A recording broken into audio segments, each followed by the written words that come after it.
host and writer behind 99geek.ca, Andrew Geczy.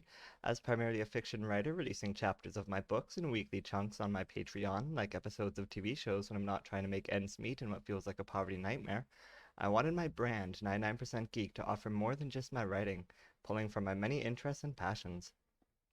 Swallow. I don't have much to offer in the way of talent besides my writing, but I'm passionate about my pop culture and try to keep myself as up to date on politics, science, and art as I can. Being a huge TV nerd, I run down the best shows of the week, go over all the major news headlines for people who have maybe gotten too tired to follow regular news, breaking it down and explaining it for people who might feel unable to follow along, and before anything else, I spotlight something cool and geeky for the week. And by the way, in case you're wondering why I sound better than usual, I plugged in my headset today and it recognized it, so I guess for a while we're going to have nice audio until my laptop decides to stop recognizing my mic. And then we get to go back to using the uh, internal mic that's garbage. Anyway, remember you can follow along by going to patreon.com/99geek. This is Geekly Weekly number 99 for the week of Saturday, May 22nd. And this week's highlight is massively multiplayer online games.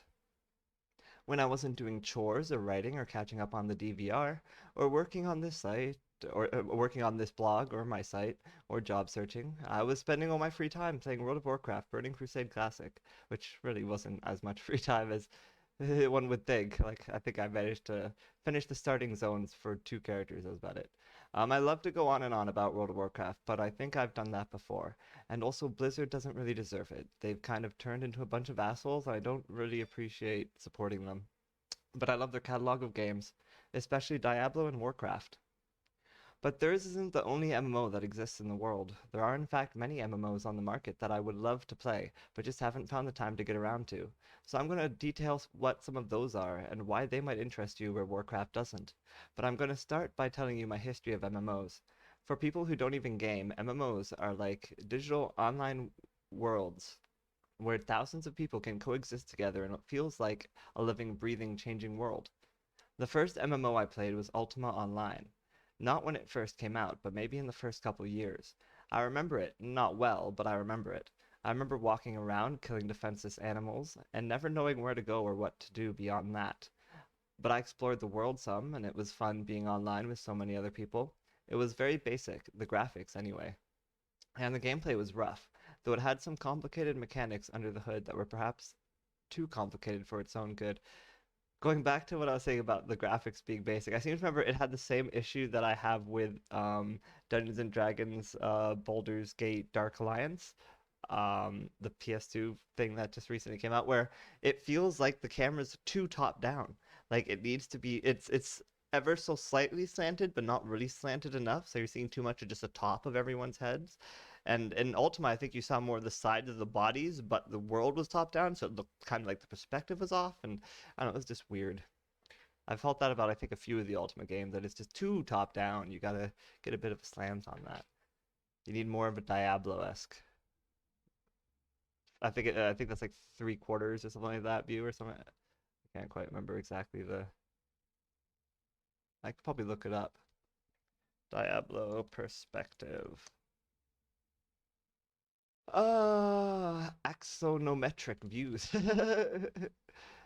These games are example of parallel projection, so named because lines that are parallel in the 3D space remain parallel in the 2D space. In games, these are usually, but not always, axonometric projections. An isometric projection. I think I was thinking like isometric, which is similar. And I think the either or is the like both are what I'm talking about. Anything that's not just fucking top down, which just makes it tough. So if you're in the video, you can kind of see images and ideas of like this is what an isometric viewpoint is. There's perspective. There's dimetric. There's trimetric. Oblique. Oblique again. Interesting.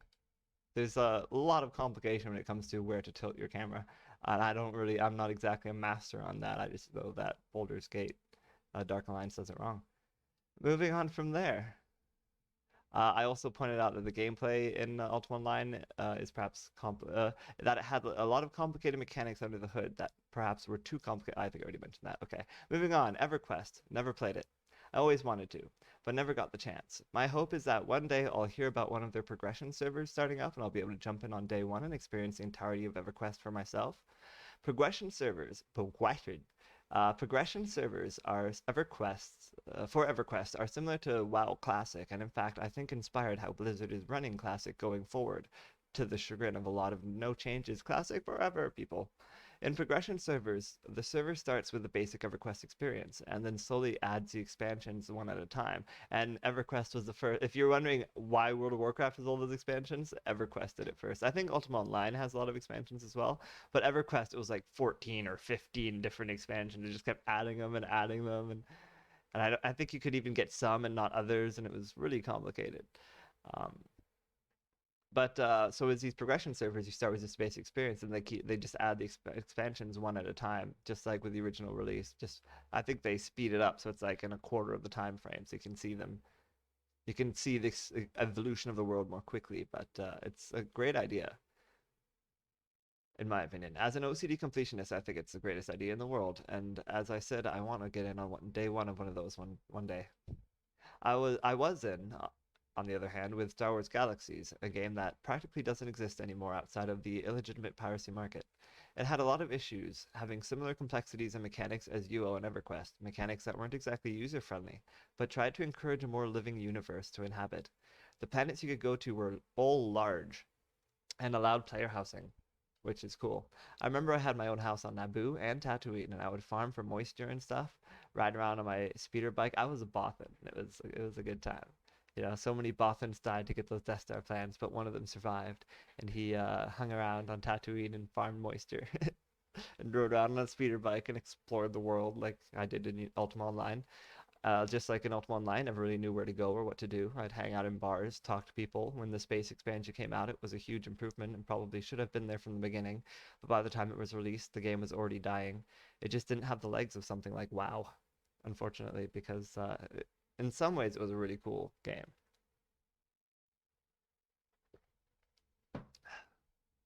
Sorry, water break. Do do do do do.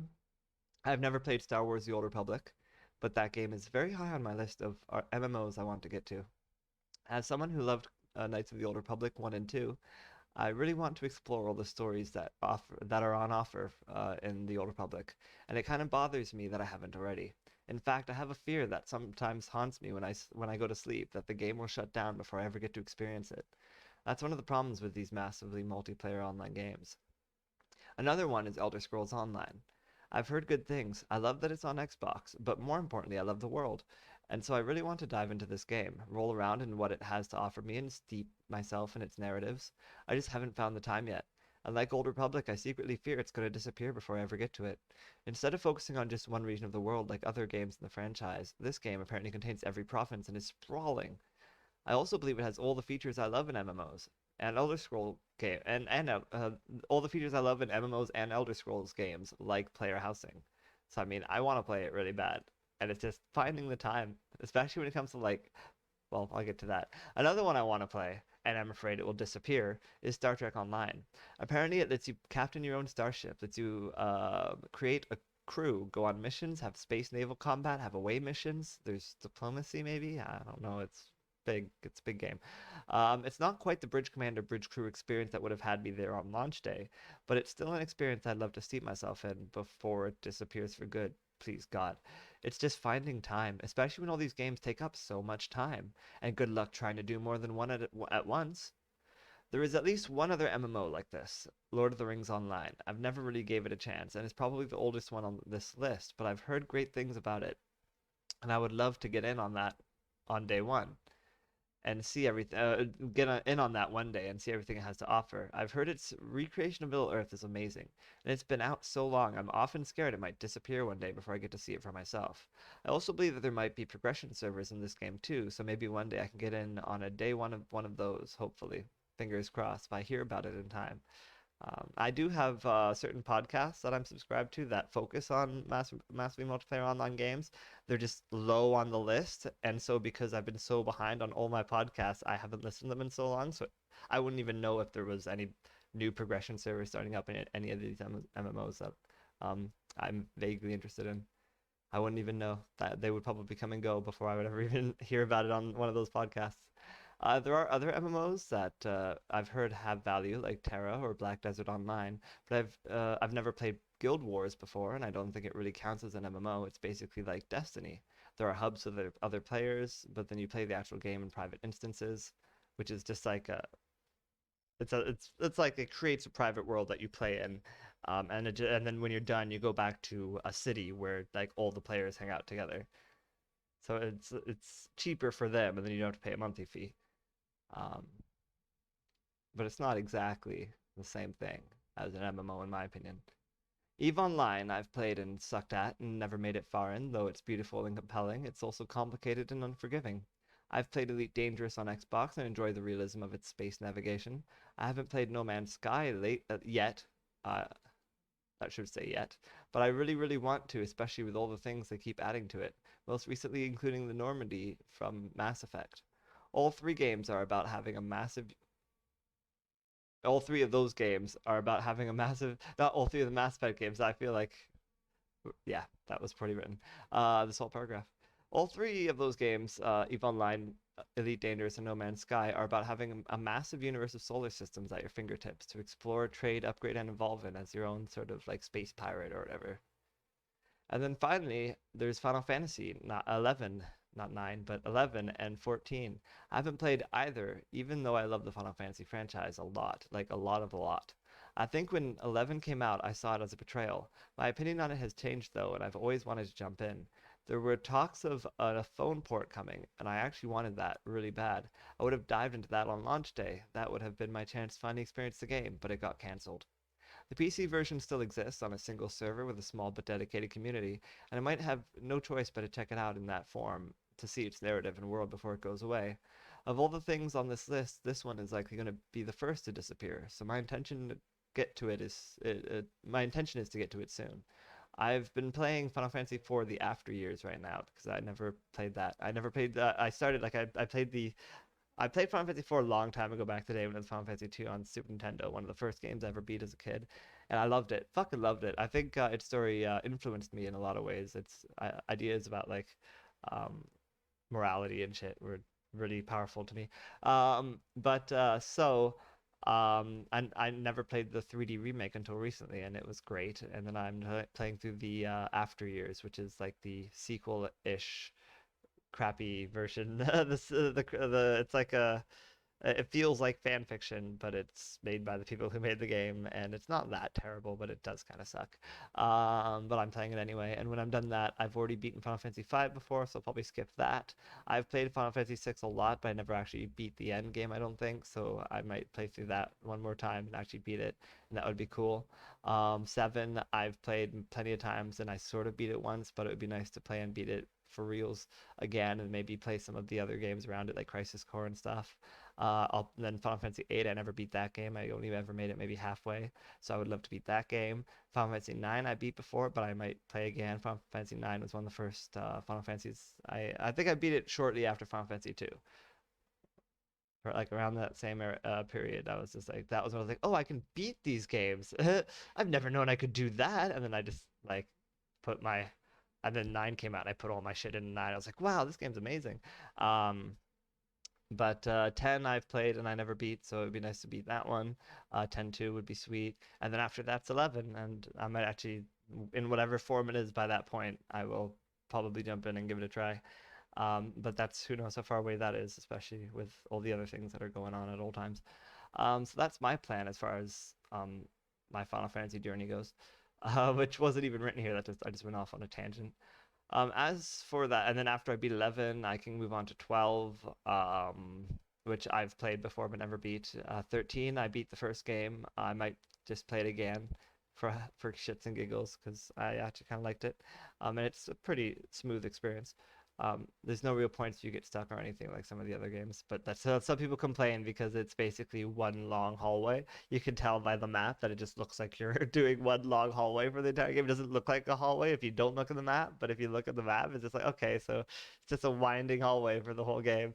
Um, But and then 13.2 and I've never played that, or Lightning Returns. I've never played that, so it'd be cool to play the spin-offs of that game. And then 14, I would finally at that point presumably get to 14, and presumably by that point it'll probably World of Warcraft Classic will be on like Legion or something, and I'll take some. I'll still be playing that as well as jumping into some of these Final Fantasy stuff. I don't know. We'll see.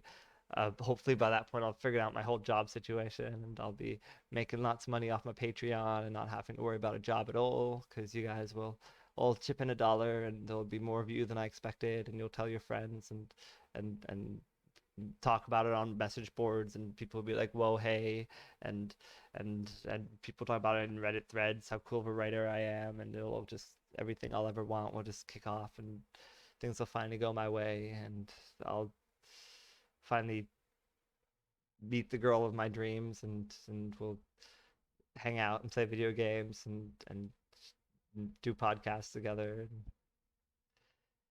and make lots of stories that people will read and enjoy, and people will talk about my characters online and create wikis, and then like I'll be able to use those wikis, so I because I have a hard time keeping track of things sometimes. That'd be useful. That's one of those like goals, like I have goals like I want to be a famous writer. I want to blah blah blah blah blah. And one of them's like I want to be so famous of a writer that somebody creates a wiki about one of my properties. And then boy would that make it easier for me to write in the future. But so that's how much of a that's one of my goals. Anyway, we're gonna move on from what we're talking about here. I There was one more paragraph. I didn't really finish the last thing I was trying to say. Um, I think the last thing I was going to say that I've heard a lot of people say good things about Final Fantasy 14, and that it's a game that could very easily rival World of Warcraft. I haven't played it, so I wouldn't know for myself, but in fact, I think it's arguable that in very different ways, all these games that I've mentioned could rival World of Warcraft. Many have strengths on aspects Warcraft is weak on, while Warcraft excels most at making its world feel sort of like a theme park. You're taken on this journey where you are taken to different zones, given these experiences that all link up into a narrative, and then it spits you out into the end game when you're done, and you can grind those final dungeons forever or do PvP. Warcraft mastered that formula, but it doesn't mean that the other games don't have plenty to offer outside of that formula or similar experiences within that formula. Um, and I think they're all worth playing in their own right. And it's too bad there isn't time for people to be able to play all of them, because I would love to, but time is hard, and time is sometimes a rougher commodity than money, even, is what I found, in my opinion. And that's why I'm always repeating and always saying that, like, if you're bored ever, I don't know what your problem is. I don't know what's wrong with you, because I am never bored. There's a million things I always want to do, and I never have the time to do it. Time is so much of a greater commodity than money. Um, and there should be no reason anyone should be bored ever. It's honestly what I believe. And that's kind of what this podcast is all about, giving you guys things to be like, see, there's all this stuff out here that you could be doing. Don't be bored. I should just make that the title of the next for number 100, Geeky Weekly number 100. Don't be bored. You heard it here first. Hopefully I remember by then, but I smoke a lot of pot, so probably not. Moving on to the Geekly Weekly TV rankings. Ranking all the shows I watch so you can know how best to use your TV watching time. Get my instant reactions to these shows and more by following me at Andrew Geczy on Twitter. That's Andy, REWGECZY. Excuse me as I blow my nose. Nose has been blown. Has nose been blown? Nose has been blown. Boop, boo doo boop, boop, boo doo boo boop. All right. Number 13 on the list, Superman and Lois, with 1 star. Oh, yes, that's right. I gave up on a couple shows this week, and they were both CW shows. So that's sort of came out of nowhere, but is real and true and happening. I'm giving up on this show. It is such a bad show. In fact, this show just broke the bubble, and I'm giving up on Black Lightning too, because fuck both these shows. I don't have time for this shit. I'm so tired of this crap. I got about, again, keep in mind, this is probably like day 3 of me trying to quit smoking cigarettes. Let's keep going. I got about halfway through this episode when Superman has had when Superman has to help his son hide his laser vision and keep it from literally murdering everyone. That was a powerful scene and great. A powerful scene is the perfect way to finally drill into Superman's kid some common sense and he won't be such a selfish asshole. Wait, what? No? All he cares about is the fucking game and bullying his old classmates and his shot. Gotta get his shot. And Jesus fucking Christ, I don't want to watch this show anymore. I don't want to watch this story about this asshole kid wasting Superman's precious time. I don't want to listen to him whine for 40 minutes out of the fucking hour. I don't want anything to do with this show or any bullshit CW show at that rate because if I'm dropping Superman, who knows what else I can drop. Fuck this show. Wasting my fucking time on a useless fucking character who wants to watch that shit. I saw comments. This show is amazing. It's like a movie. No CW drama. Bull fucking shit.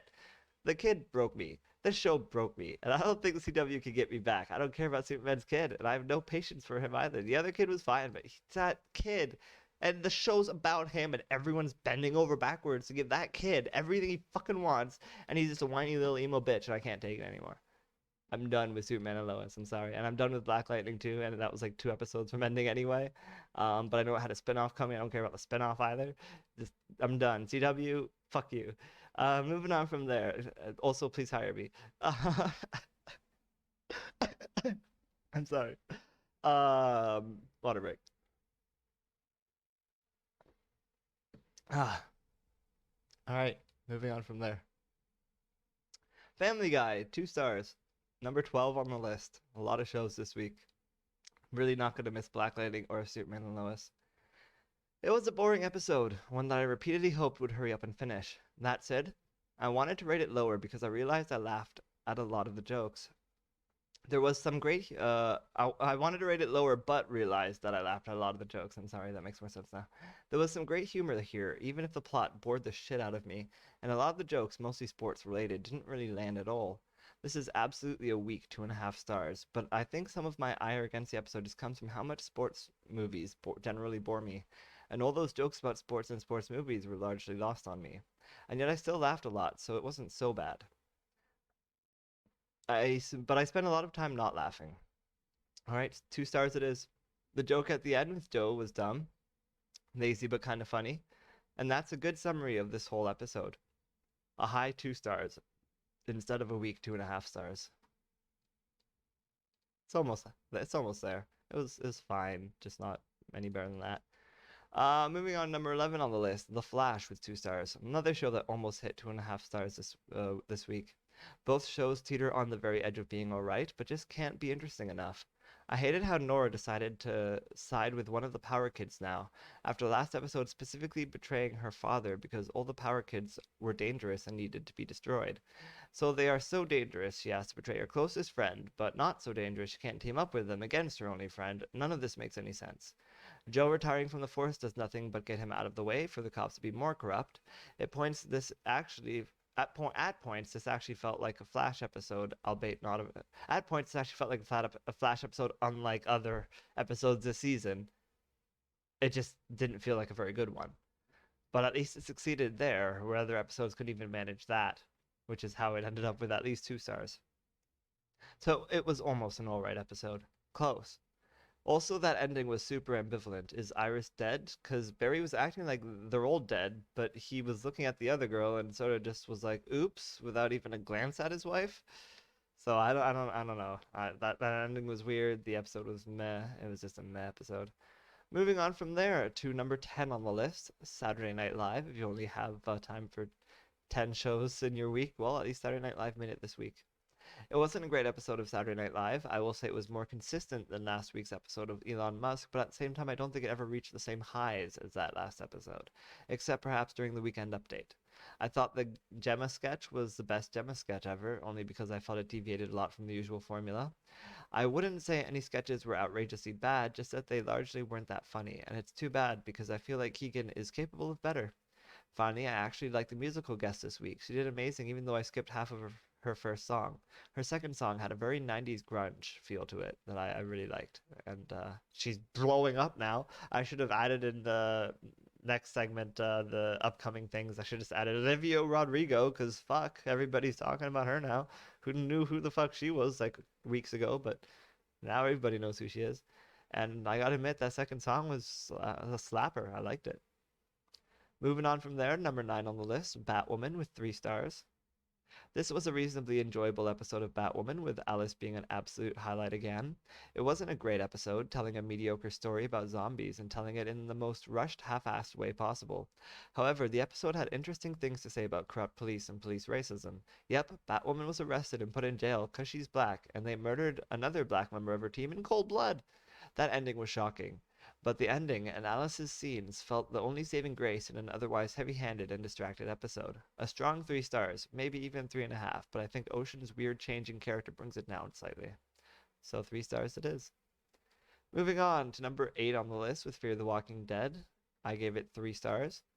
This episode was fine. It was kind of boring and meandered, and characters' motivations made no sense. Characters would explain themselves repeatedly in this episode, and I'd get to the end of their explanation and just be like, bullshit! Morgan's reason to be angry at June and not let her in? Bullshit! Sherry's reason for constantly leaving Dwight? Bullshit! Dwight's reason for why June and John saved him? Well, they're like us. They're a couple, and we're a couple, so, that gave me hope that we could work. Bullshit! And then there was John's dad. An interesting character, but now they are even more making me wish John was still around. Instead, we're diving into his past for no reason at all. Fun. Moving on from there to number 7 on the list, The Equalizer with 3 stars. This wasn't a bad episode of the show, though it felt a little run by numbers. It was fine, but then again, everything feels just fine when I'm withdrawing from nicotine. I enjoyed the terrorist plot, it feeling ripped right out of the headlines. It also gave us a somewhat sympathetic view of how people like that can be radicalized, because who knows? Maybe one might happen upon this episode and change his mind. Maybe a black woman can be the equalizer and Trump didn't steal the election. It all makes sense now. The detective waffling back and forth on whether he wants to take down Queen Latifah is whatever, and the whole TikTok thing was whatever too. The episode was fine, it was just a little whatever, and in my current frame of mind, that's more of a sin than usual. 3 stars. Moving on to number 6 on the list, The Nevers with 3.5 stars. This was a zinger of an episode, opening in such a way to leave you wondering if you were watching the right show. In what I believe I've read is the finale, we have the show going very sci-fi as we see another life in a futuristic world, and the whole show takes a Terminator-like swerve. It was alright, but to be honest, I was largely bored. I didn't find much in that future world to engage me, and it took up half the episode before we truly got how it connected with everything else. I do like how it all came together, and the final half of the episode was an improvement. In pacing, at least. I can't help but feel this episode engaged my intrigue and curiosity more than it ever did my entertainment, making it a narratively important episode and a bit of a doozy at that, but not a necessarily super enjoyable hour of television. Moving on to number 5 on the list, The Hacks, or just Hacks, with 3.5 stars. The Hacks. Makes him sound like a sequel to Mr. Robot. This was a pretty decent episode, pretty decent couple of episodes of the show. It was funny at points. They released 2 episodes a week. It was funny at points, awkward at a lot of points, endearing here and there. It still isn't hitting any kind of heights, except perhaps for her agent and his ridiculous assistant. She cracks me up so much. She's the worst, but also related to his boss. So as he puts it, my assistant is also my boss. It's fun. And oh, is it? I do like the main character. I find her a little unlikable. More things she does, while I also love who she is. So, like, I find what things she does unlikable, and things she chooses to do unlikable. But who she is, I get, and I love her despite her unlikableness, if that makes sense. I super relate to her, and I guess on some level I recognize why everyone finds me unlikable, and see it in people who are like me, like her. If any of that made sense. Moving on from there. Number 4 on the list, Mayor of Easttown is 3.5 stars. It was a fine, kind of boring episode of the show, and honestly I had a hard time keeping my attention on the screen. My mind was constantly wandering and looking at my phone, and anyway, it wasn't completely boring. I found things throughout the episode interesting. I just found the pacing slow, and then the admittedly well-done finale hits you like a sack of bricks. I definitely didn't see us losing who we lost. That had me exclaiming, "Oh shit!" and brought my attention right back where it was supposed to be. I thought a lot of things in this episode were good, including the priest turning out to be a red herring, but scenes like the date scene were just unnecessary and uncomfortable. Moving on from there to the top three. Bum ba da da da dum bum bum ba da da dum bum bum bum ba da da bum. The Goldbergs with 4 stars. There was a lot to enjoy about this episode. I've honestly felt lately Bria has had some of her best episodes, and some of her lines were laugh out loud funny. Their through line through the episode of following along was a hoot. But the real joy was everything with Jeff and Erica. They are adorable, and even though there was some awkwardness around the proposal, there was also some hilarity.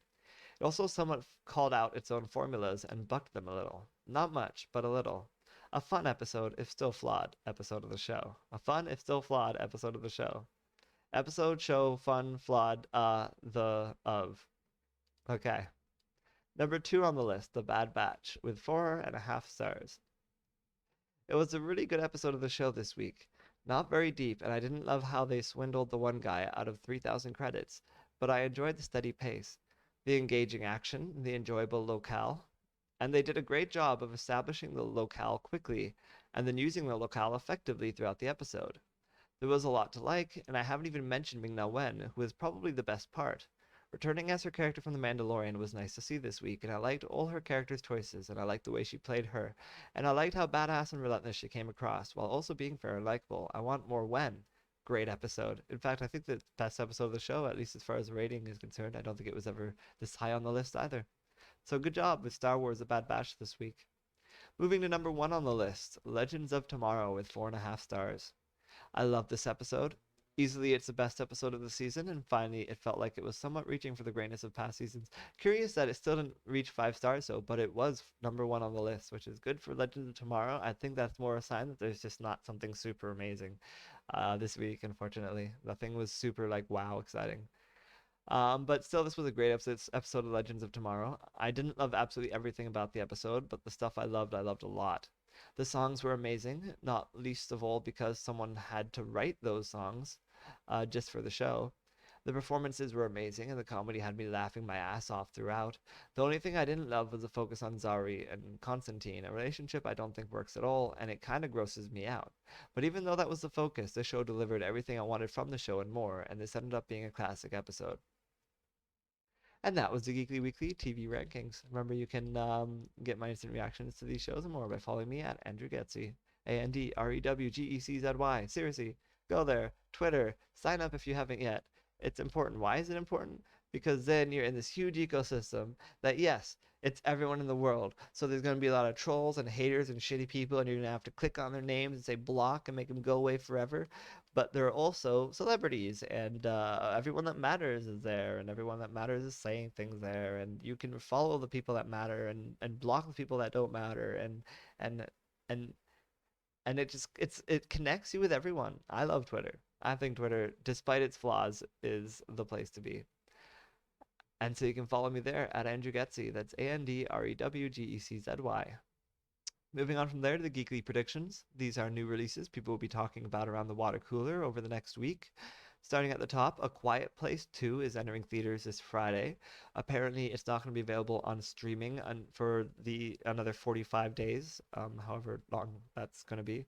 It's a month and a half from now, so that's probably going to be, let's see, June 22nd. It's probably going to be around July, I don't know, 7th, 6th, 7th, 13th, maybe 6th, 7th, 8th, 9th, something like that. Somewhere around there. Somewhere between July 6th and July 13th is what I'm predicting. It's probably already been announced somewhere, and I'm just too bored and lazy to try and find it.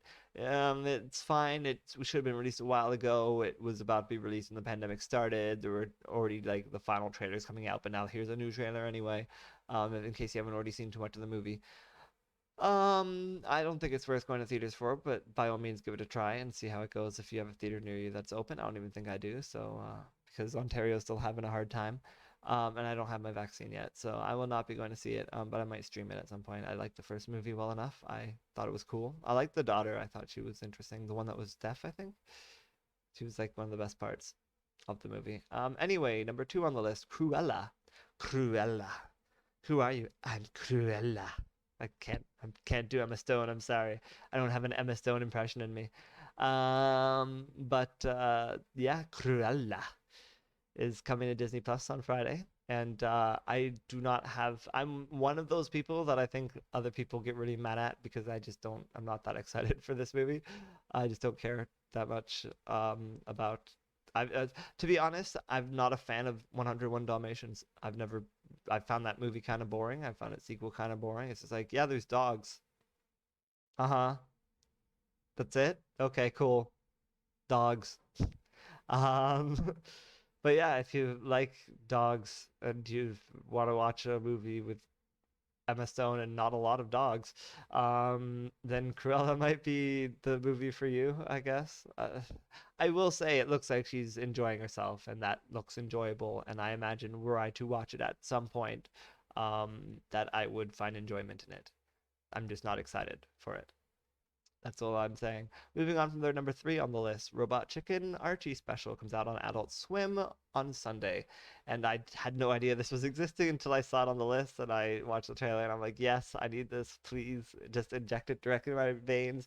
I don't know how long it is. I'm hoping it's an hour long, but it's probably just going to be like 20 minutes.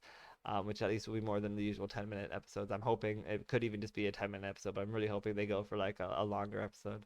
Again, 20 minutes, good. 40 minutes, yes. Please. Fingers crossed because I want this so bad. That looks great. I especially love how they're leading into the classic Archie as opposed to the Riverdale stuff. I know a bit about the Archie. Moving on from there, you can explore that all you want. That should be number 1 on the list as far as I'm concerned. But I just feel like the other two things probably more notable, whether or not I care about them. Number 4 on the list is Biomutant, coming out on Xbox, PlayStation, and PC on Tuesday. This is exactly the sort of game I usually miss, like how I missed calling out Returnal's release, and that turned into a huge hit. These sort of indie-esque AAA experiences, which is an oxymoron, I just don't usually have time for. But this game looks really, really pretty. And Returnal just didn't seem like my kind of game. That bullet hell trial and error experience is my hell. But this seems like something I'd enjoy if I had the time for it. So that's kind of cool. You can check that out if you want. The trailers linked there. You can remember to click on any of these links to watch the trailers for yourself by going to 99geek.ca and finding the Geekly Weekly there. Number 5 on the list, Shin Megami Tensei 3, coming out on Switch, PS4, and PC Tuesday. I am a huge Japanese role-playing game fan. Obviously, we already had a long discussion on my plans on playing through the Final Fantasy series again, because I've already played many of those games before. I just didn't beat many of them.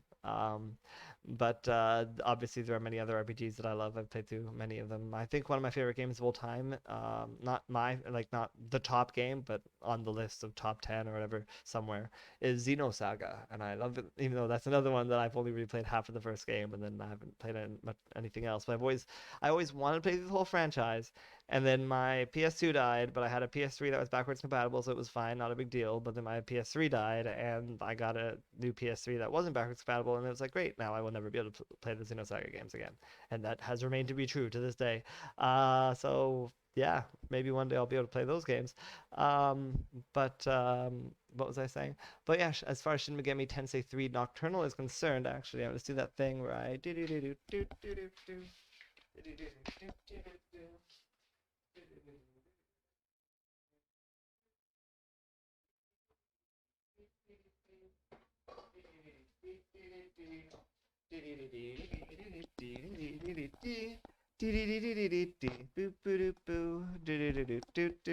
Okay, if you're watching the video, which I'm assuming 99% of you aren't because I get like 50 hits on the podcast and like 0 or 1 hit on the YouTube video. But this I'm currently holding up in my hands, the PS2 game Shin Megami Tensei Nocturne. I have it. I got it used from I think I got it used from what is that? Game World EBG. Okay, Canadian. So it was a Canadian. I think it was just EB Games, is my guess. Yeah, I got it from an EB Games. There it is. There's the back of it. Have I played it? No. I've never played this game. Like Xenosaga, it's one of those games that's like, yeah, I'll get to this one day. And I never got to it. Watching the trailer, that's on this list. I have no idea what's happening in that. Honestly, I don't know what's happening in that trailer. I've tried to understand it. I really did. Um, It's just a bunch of gobbledygook. It seems like just normal JRPG fare. It's like the world is being destroyed, but it's also being created. You're a guy with lines on your skin that glow sometimes, and you were touched by ghosts or the spirits of ghosts. And there's a dude, and he's God, and he's been possessed by demons or something, and you gotta befriend the demons and make them fuck or something, and then the demons will fuck, and their fucking will rip open the life stream and allow the life stream to flow into the veins of a girl who is like the reincarnation of um uh fear, and you have to like help the girl defeat a cloud of anger and fear so that you can replace her in the timeline because she's really you in the past, but the future is now. I lost that, but that's basically every Japanese role-playing game that's ever existed, and that seems to be that made more sense than whatever story they were trying to tell in that trailer. It was like, and then you're walking through this random hallway that could be who the fuck knows where, and there's particle effects and colors and things that don't make any sense are happening, and have literally no explanation to the real world. They're just like, and it's like, whoa, and I just like, okay, whatever, take my money. Try to explain this all with really big words. So I'll listen and laugh. It's technically the third game in the franchise. I don't know how related they are. I believe the first two games never even came out in the America market, in the US market, and Canada and all that market. But there are fan translations of them online, and I've been considering possibly trying to go through the whole Shin Megami series from the beginning, as I do everything else, very obsessive compulsively. And at which point I would get to this game at one point. There's also the Persona games that are very more popular than the main series, and I own them all on my Vita. I just haven't really played them yet. But I would love to one day. They would be really cool. Um, those I get a little bit more because it's like you're high school kids, but you got like demons that you gotta summon by shooting yourself with spirit guns, and then the demons come out and they can talk to other demons, and then those demons can become your Pokemon, and you can like use them against each other, or you can win battles with conversations, and there's a tower, and you're a high school kid, and you're in a normal world except when you go to sleep, and then you're in a dream world where you're like rising through a tower fighting demons and stopping the end of the world, but the adults can't see the end of the world, only the children can see it. Seriously, this is Japanese role-playing games. I'm not even kidding. It's just pure insanity. If you've never played a Japanese role-playing game before, the Final Fantasy series, it's kind of leans into that a little bit with some of their games. Like some of the stuff with Sephiroth and Final Fantasy 9 and stuff can be a little overwritten, but like that's the tip of the iceberg. And then when you get to like some of the more obscure role-playing games, it just balloons into pure insanity, a pure anime insanity. That's just like you gotta see it to believe. So yeah, that's Shin Megami Tensei 3, if that's your thing. Moving on from there to Rugrats, which is a revival coming to Paramount Plus. I don't quite know if it's restarting from the beginning, because I thought at one point Rugrats they grew up. I could be wrong about this, but I thought there was a point where or I think it was a spin-off that lasted for a couple seasons where they like grew up and became high school students. I don't think it was like right away. Like they didn't just like evolve from babies into high school students like Pokemon. But which I would watch that show. But it's kind of what the show was about. We can pretend like that was what the show was about. That this somehow, and then they devolved back into babies, and the show is now continuing on from there. So you can check that out on Paramount Plus on Thursday. I watched a bit of Rugrats when I was a kid, but I never followed it to the point where I know the lore forwards and backwards. But maybe one day I'd watch through the show from the beginning and see it for myself and see all the things I didn't see as a kid. Moving on to number 7 and 8 on the list. These ones are more just for fun, especially this one. Number 7, Song of Horror, coming out on Xbox and PlayStation Friday. Never heard of this before. I clicked on it thinking maybe it could be interesting. And the trailer started, and I was like, this could be interesting. It looks kind of cool. And then the voiceover started. And if nothing else, you can laugh at that fucking hilarious voiceover. That is the most I wonder if I can play it. I want to play it so you guys can hear how just fucking god awful it is. Let's try and make this low. All right, let's give this a try.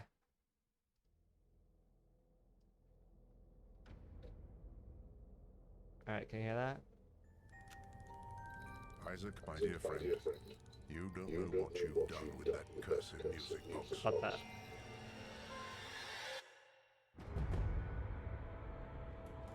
Daniel Neuer is afraid. Daniel Neuer is afraid. He listened to a forbidden music box. Hello? Like, what is And this? now, A a 90s? presence is 99? chasing him. No. Is that music? He doesn't know what it is. He doesn't know what it is. What is this? Like, the trailer doesn't even look that bad if it didn't have the most cheesiest 90s voiceover. It would actually look like an alright game. But no, the voiceover just makes it ridiculous. He's afraid. It's like, thanks, we get that. We can see it. You don't need to tell us to be afraid. Okay, anyway. Moving on from there. The last thing on this list, World's End Club comes out on Switch on Friday. I've never heard of it. My first thought was to go to The World Ends With You, based on both the title and the art style seems kind of World Ends With You-esque. Look at that guy. That guy looks directly out of World Ends With You, if you're watching the video. But apparently it's actually from the creators of Danganronpa and the Zero Escape series. The Zero Escape series is another one of those games I've always wanted to get to one day. I never did. I gotta admit, Danganronpa isn't really on my list, but maybe it should be, because this game looks somewhat interesting. This doesn't look like anything that would really make my list either, to be honest, but if it was connected to The World Ends With You, then it would, because that game is interesting. But yeah, so I have never heard of this game, but it looks kind of interesting. If it's like side-scrolling active with a compelling narrative is what this describes it as, and it seems like there's a small contingent of fan base that's super excited for the game, but for everybody else, I don't care. You probably don't care. Most people probably don't care. But that's World's End Club coming on to Switch on Friday. As for the honorable mentions, these are things that don't make this list, like continuing shows of quality or nonfiction content. The 2021 Billboard Music Awards is on Sunday. I don't care. The Friends Reunion Special is on Thursday. Again, I don't care. Lucifer Season 5 Part 2 is coming to Netflix on Friday. If you care, I do not. Saints Row the Third is being released again. I'd mentioned it above, but this is like the 10th time it's been re-released, so we get it already. It's remastered for current gen consoles now as of Tuesday, so that's exciting. I don't really care.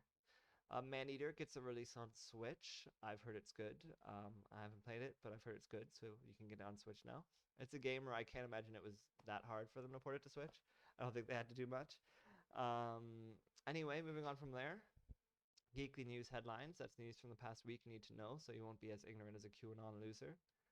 There's a lot of stories, by the way, this week. So what are we in? So we're 47 minutes in so far. This is gonna be fun. One of those long ones. And it's what time is it right now? 4:51. Cool. Let's see if we can get this done before 6. The Supreme Court just took a case that would end Roe v. Wade. Tell us more about the Supreme Court, Vice. Tell us more. This is a story by Vice.com by Carter Sherman.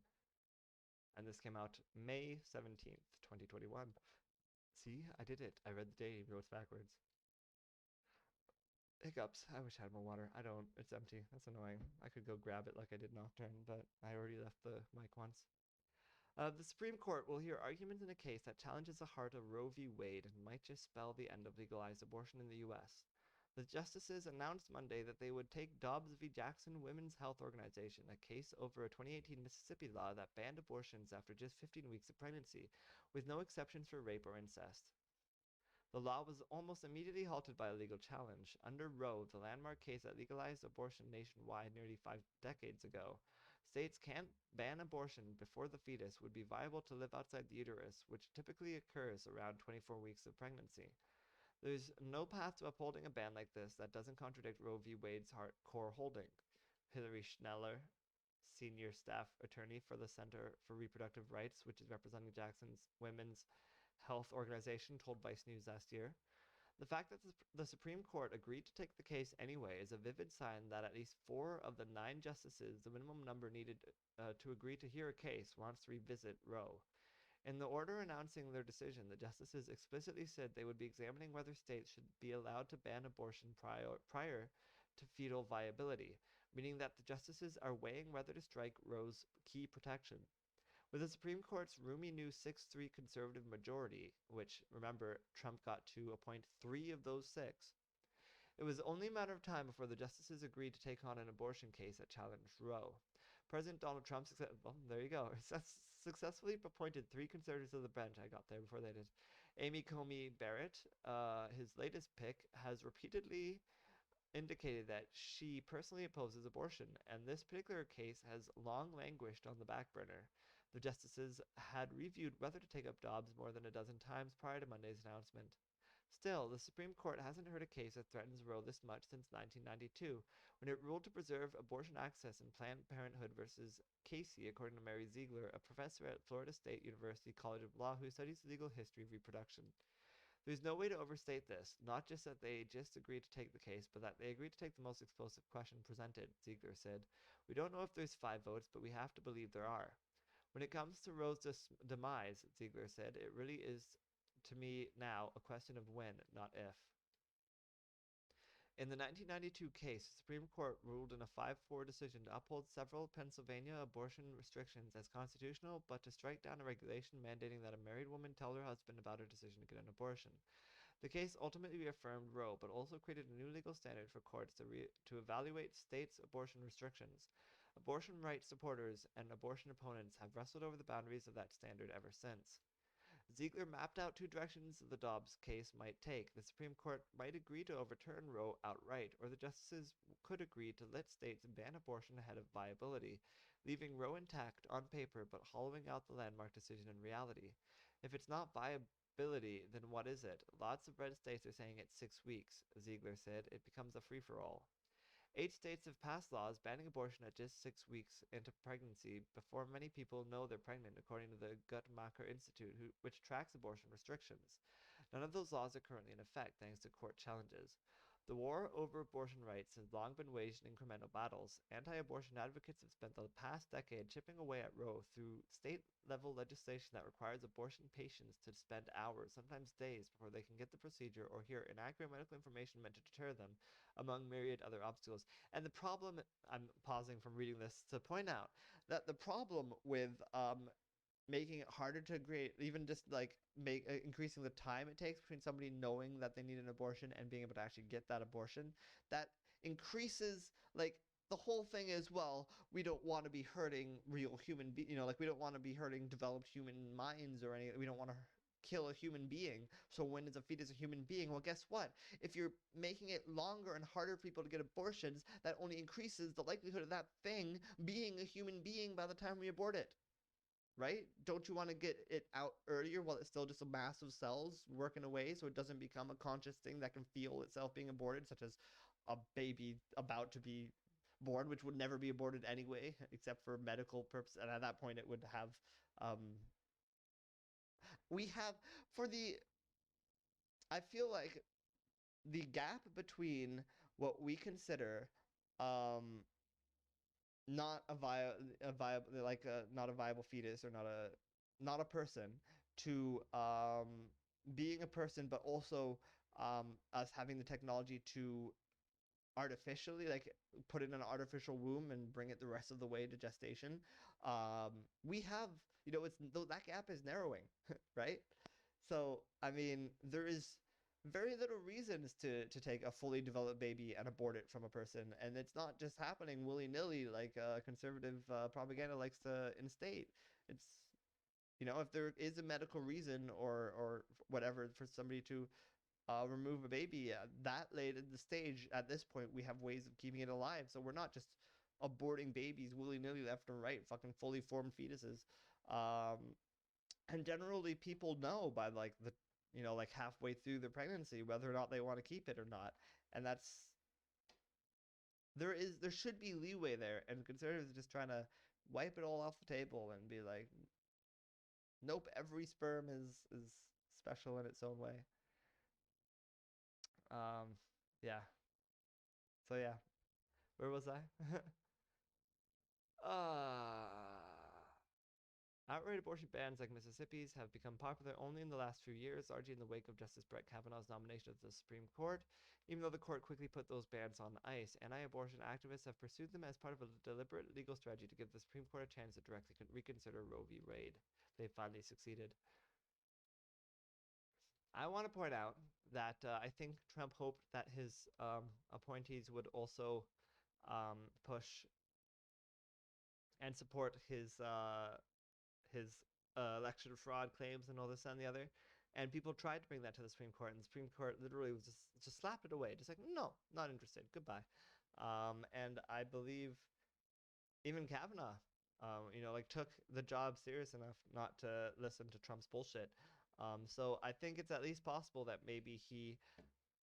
it's possible that Brett Kavanaugh might take his job more seriously than we thought he would, possibly because of how much pressure we put on him. It's possible that he kind of had a bit of an awakening. I sort of wonder if he might have had some kind of awakening, and he might be more willing to listen to reason than we give him credit for when this case comes. So I think there is more hope than some people letting on, because I think some of these conservatives are actually on the council are of the more moderate, reasonable variety, and I think they might actually be on the fence and be willing to listen to the pros and cons for themselves and make a educated response. So I don't think the hope is gone, where a lot of people seem to think that the hope is gone.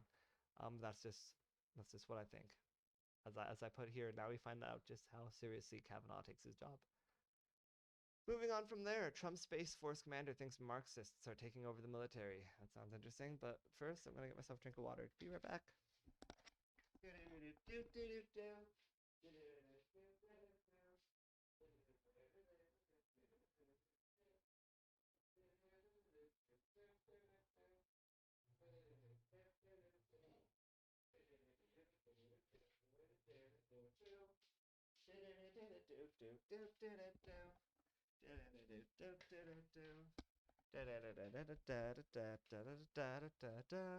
Water break, do do do do do, water break.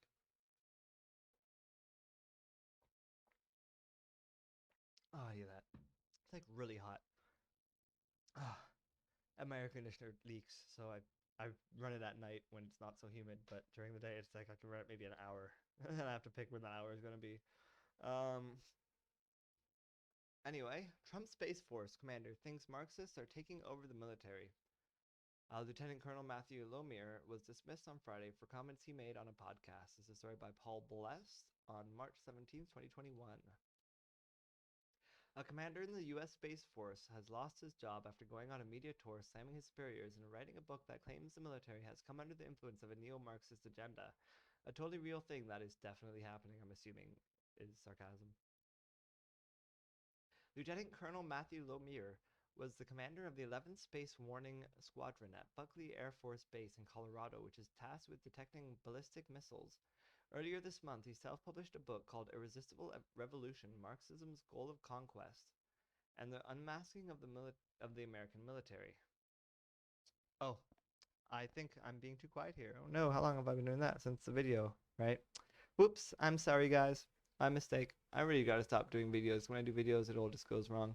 Hopefully you guys were able to hear me fine with the last story. And everything else I said after that Song of Horror thing. Whoops. Sorry that I lowered my volume like that. I should be more careful. And I remember to raise that again. I was like, why is it so quiet? And I'm like, oh yeah. Whoops.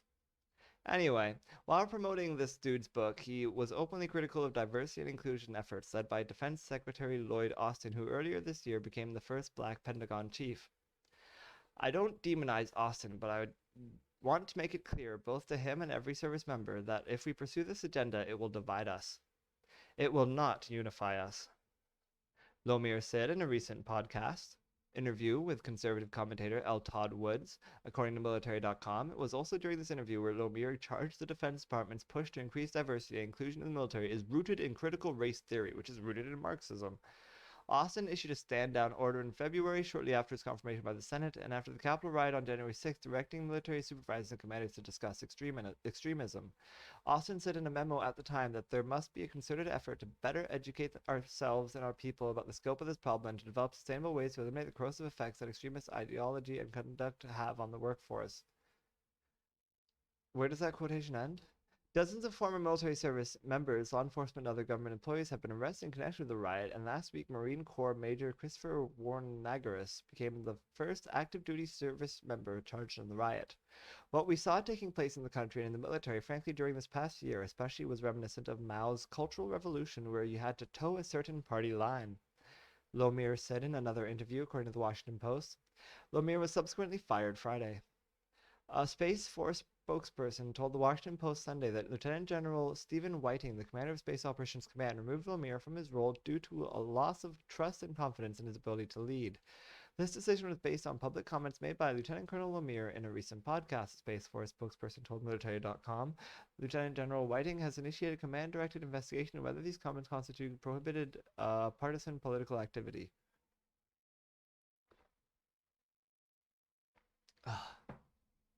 The description of Lemire's book on Amazon calls it a timely and bold contribution from an active duty Space Force lieutenant colonel who sees the impact of a neo-Marxist agenda at the ground level within our armed forces.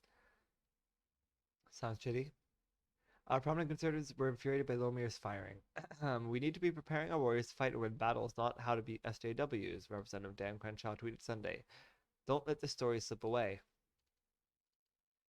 Marxism, i.e., here's a quote of another one. Marxism, i.e., communism, in our military must be exposed and rooted out of sick. We plan to have a freedom-loving American Republic for much longer. Here, let me just read her thing. This is Dr. Kelly Ward. Marxism in our military must be exposed and rooted out if we plan to have a freedom-loving American Republic for much longer. Thank you, Lieutenant Colonel Matthew Lemire. Okay. So people are upset by this guy's firing. Though the U.S. government and military have long been explicitly anti-Marxist, and in fact oriented their foreign policy around that principle, accusations that there is a secret cabal of communists working in the upper echelons of government have a long history. During the Red Scare in the 1950s, Senator Joseph McCarthy claimed that there were Soviet spies in the senior military and federal government leadership, including the State Department. McCarthy was eventually censored by the state, but not before leading a witch hunt that ruined the lives and reputations of innocent people. Lemire, who participated in a Thanksgiving Day call with former President Donald Trump last year, told Washington Post that he did his due diligence in consulting with the military and legal counsel before publishing his book. I complied with what I understood was required as part of the pre-publication process, he said. My intent never has been to engage in partisan politics, he told military.com. I have written a book about a particular political ideology, Marxism, in the hope that our Defense Department might return to being politically nonpartisan in the future, as it has honorably done throughout history. I think people are arguing that it's already nonpartisan. Moving on from there. Watch a Navy pilot explain his encounter with a UFO. Move that down there. There we are.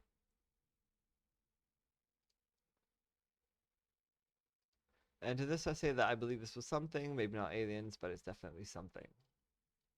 For decades, this is a story by Vice.com and Matthew Galt on May 17, 2021. For decades, it seemed that only rural Americans and weirdos saw UFOs. That's changed dramatically in recent years as more and more witnesses have stepped forward to describe their encounters with strange objects in the sky. Many of them are commercial pilots and former U.S. Navy pilots. This weekend, 60 Minutes aired a segment interviewing several Navy pilots about their encounter with the UFO, or unidentified aerial phenomenon. For UFO fans, the testimonials aren't anything new, but they do represent something important. Our nation's obsession with strange lights in the sky has gone mainstream, and incredible people are more than willing to talk about it. The program opened on a conversation with Luis Elizondo, a 20-year-old military veteran who worked at the Pentagon's Advanced Aerospace Threat Identification Program, AATIP. At AATIP, Elizondo worked with scientists and other experts to try and figure out what the hell everyone is seeing in the sky. Imagine a technology that can do 6 to 700 G-forces, that can fly at 13,000 miles an hour. It can evade radar, that can fly through air, water, and possibly space, has no obvious signs of propulsion, no wings, no control surfaces, and yet still can defy the natural effects of Earth's gravity, Elizondo said. That's exactly what we're seeing. The lights in the sky aren't necessarily aliens. There's good reason to believe that the UFOs are tricks of the light or foreign drones. Former Navy pilot Lieutenant Ryan Graves witnessed several flying objects hovering in restricted airspace southeast of Virginia Beach in 2014. I am worried, frankly. You know, if these were tactical jets from another country that were hanging out up there, it would be a massive issue, he said on 60 Minutes. But because it looks slightly different, we're not willing to actually look at the problem in the face. We're happy to just ignore the fact that these are out there watching us every day. You know what I think this guy points out? The fact that, like, what if it's just like Russia? What if Russia just has like a secret special type of drone that it's just been using to spy on us this whole time? We didn't even realize. They're just sitting up there in the clouds, just watching us, being like, hee hee hee hee hee hee hee hee hee. Let's fuck with them some more. Hee hee hee hee hee. It would be very on brand for Russia, I would say.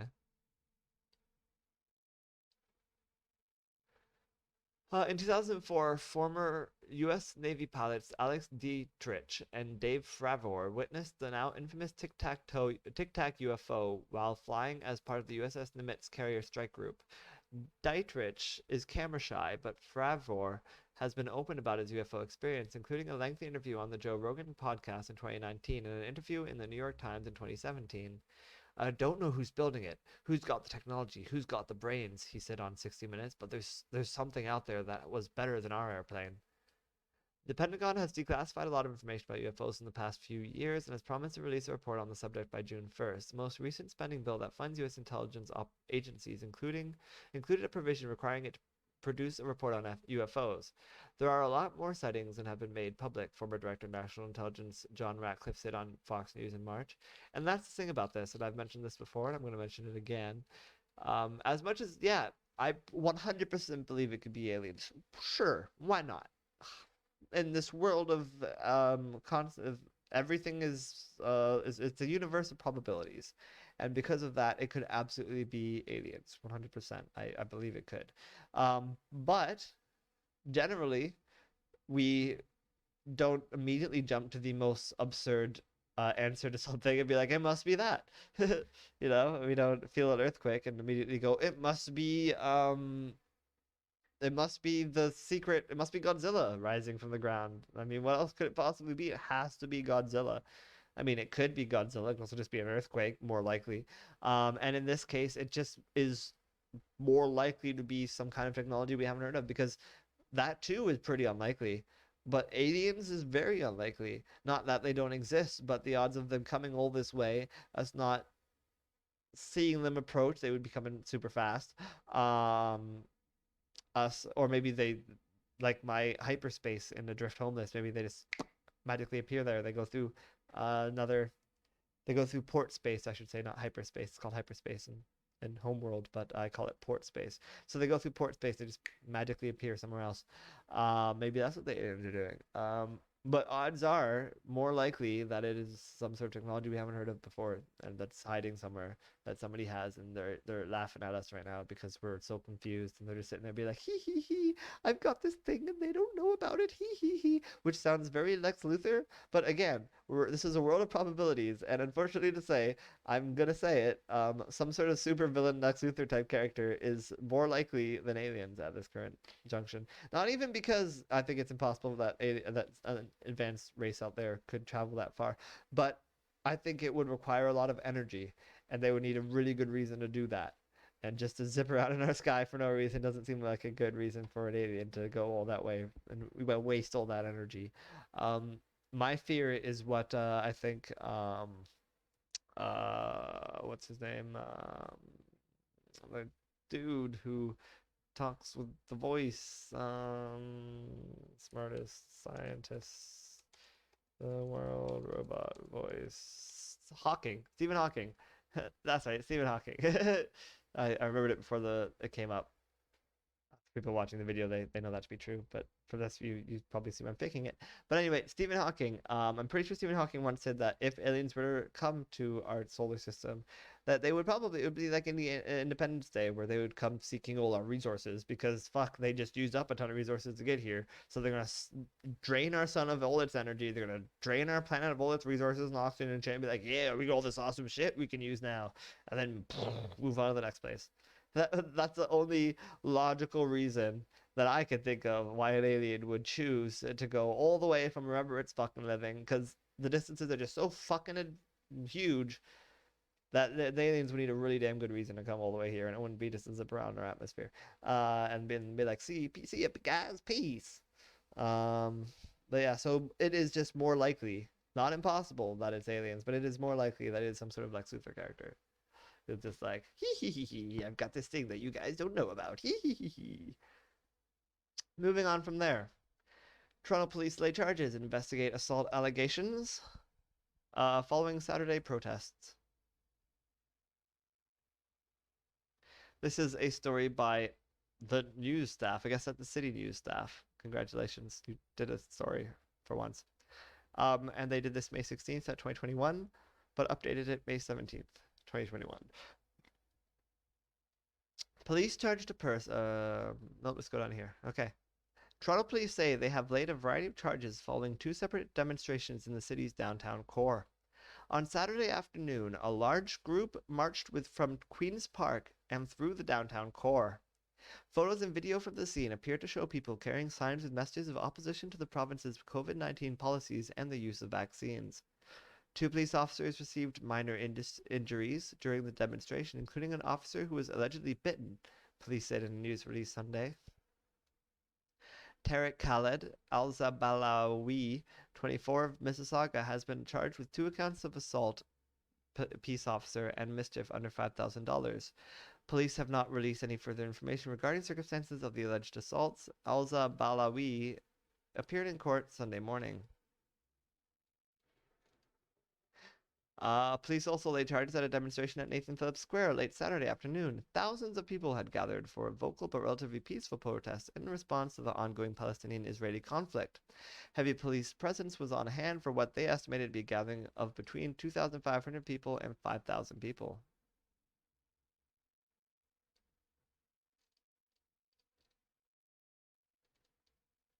I thought I remembered something about like the first demonstration being a lot smaller than the second one. That there was one about anti-vaxxers and shit. It was tiny. Well, actually, that doesn't look that tiny. And then the other one was a lot larger, about the Palestinian and Israeli conflict, which is kind of funny, I think. So yes, thousands of people had gathered for vocal but relatively peaceful protests in response to the ongoing Palestinian-Israeli conflict. Heavy police presence was on hand for what they estimated to be a gathering of between 2,500 and 5,000 people. The protest was organized by the Palestinian Youth Movement, which called for similar demonstrations in over 25 North American cities this weekend, including Los Angeles, Boston, and Philadelphia. There was also one here in Hamilton, I remember. Police are continuing to investigate this event and have been clear that organizers and attendees of events are subject to enforcement, that charges can be laid in the days following events, police said in a news release Sunday. Police said they laid charges against 2 people in connection to the protests.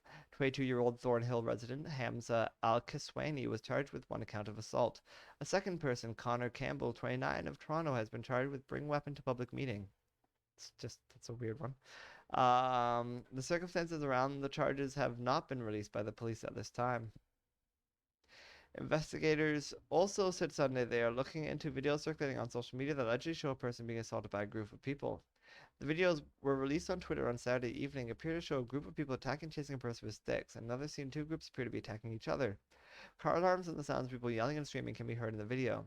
This incident took place outside Nathan Phillips Square and is being actively investigated by police, the police said in a news release. The public are also asked to please contact 52 Division with any information, including images and videos.